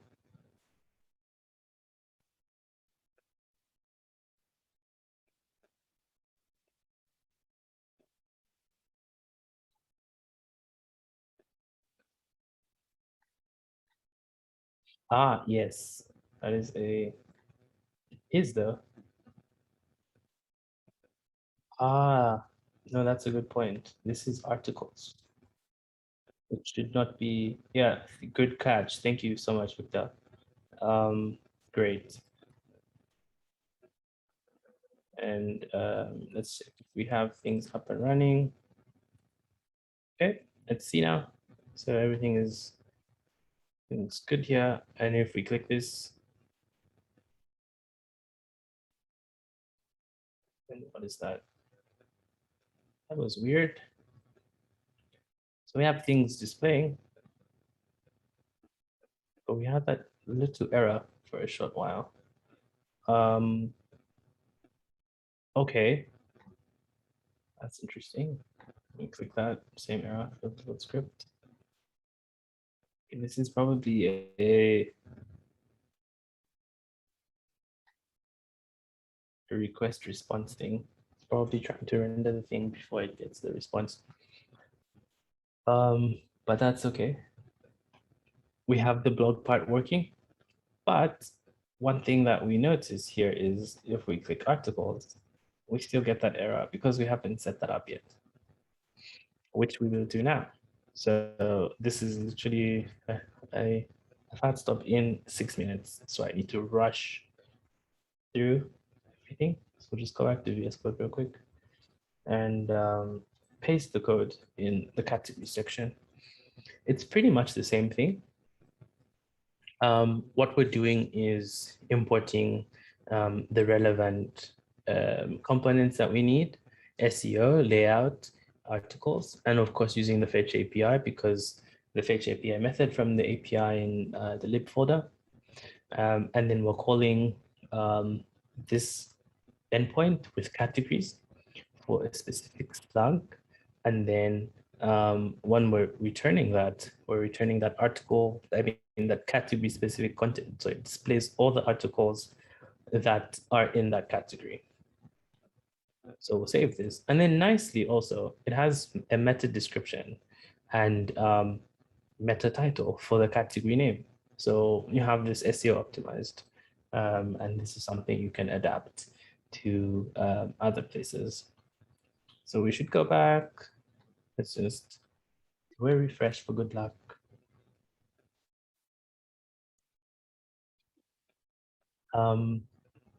And click news. Very weird again. I think I did not name it the right thing. Yep. Rename. Yeah, thank you. So now we should be able to. Oh, yeah, that's a really good catch. So because of how we're naming things, where is that?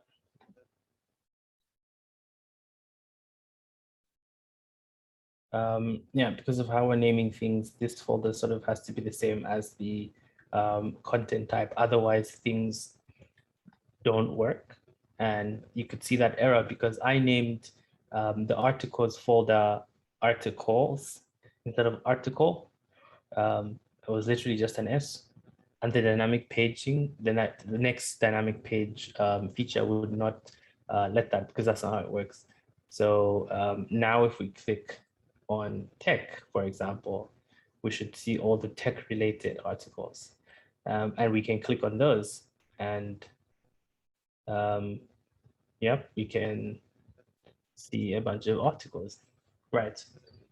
So in 3 minutes, I will rush through the other stuff that I was supposed to get through. I would just share a link again to the thing that I was going through, https bit.ly, because it has way more resources that can sort of help you.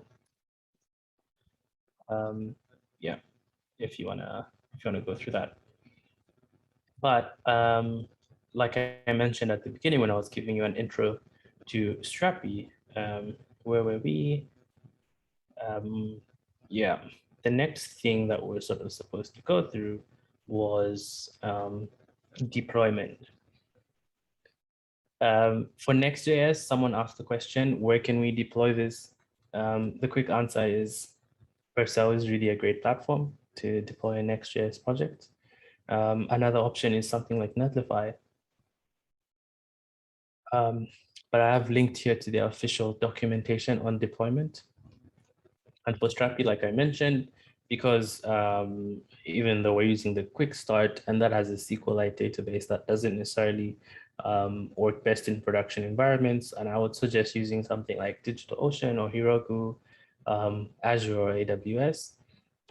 If you want something free, Heroku is usually the best fit, and I've linked to documentation here for how to deploy Strapi to Heroku.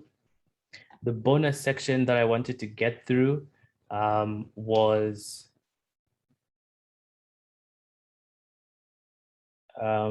yeah, the bonus.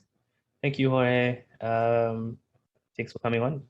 And yeah, you can upload to Azure and your own VM. I've seen people do that, and there's a couple of guides on how to do that and set that up also. So if you've got like your own like on-prem stuff, that's something that you can definitely do. And yeah, previews are something that I really wanted to talk about because it's a big feature that is sort of missing from a lot of like modern CMSs, being able to preview the content that you create before you publish it. So you enter something in here. So let's maybe we enter a new item here, but we don't necessarily want it to show up in production yet. We want to see how it will look like on the website. And what I wanted to show was how to sort of enable that with Next.js. And because I could not do that, I've left a couple of resources. Here's like a very detailed blog post that shows how to implement previews with Next.js, an intro into what previews actually look like in Next.js, as well as an example application by the team at Vercel on how to use previews. And then I also have a couple of starter projects that you might want to get through and a couple of resources that you might want to look at. And literally everything that we did today is detailed in this page. So you have the slides if you want to go back and look at what I was talking about in terms of headless and where it fits. You have details on how to set up Strapi and Next. Plus you also have this recording. I think, does anyone have any questions? I think I could take like 1 or 2 questions before I have to jump off. But thank you so much for joining the workshop. I hope it was useful. I hope you've learned something new about the new modern way of building CMS-driven applications, even though it wasn't necessarily the most perfect one because of time, but I think we got through some really fun stuff. Hopefully you have an understanding of Strapi and where it fits in your stack and how you can use it and how you can get the best of it. Hopefully you got a glimpse of how to implement it and build web sites with the blog example that I chose to have. But yeah, thank you so much for joining. And I hope you all have a great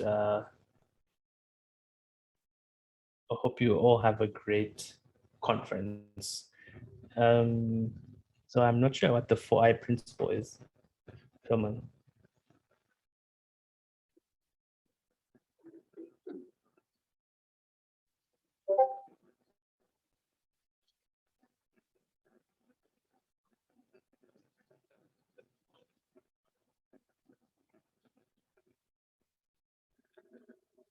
Ah, okay.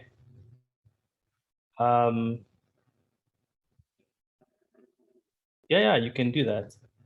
We have role management, so you have someone who can probably show that really quick here. There's something that people were confusing. Ooh. Give me a minute. Literally have just a minute. Yep, there's something that a lot of people were confused by. And if you go to like administration panel, you have different roles that you can create, author, editor, admin, and you can sort of decide what type of access people want. So if you look at the author, they can create, read, but editors can only do certain things. So you can have someone who can only write something and they can't publish it, and then they have to wait for reviews, and then you can have someone who can only publish. And then this also works really well with internationalization because you can limit who has access to different languages or who can do certain things with different languages. But long story short, yes. Hopefully that helps. And again, thank you so much, everyone. I hope you had a great time. And yeah, till next time. I think you should have everything in the link that I shared. It's on the Discord, and I'll just share it here again in case anyone wants it. And that is it from me. modern CMS. Right. Ciao.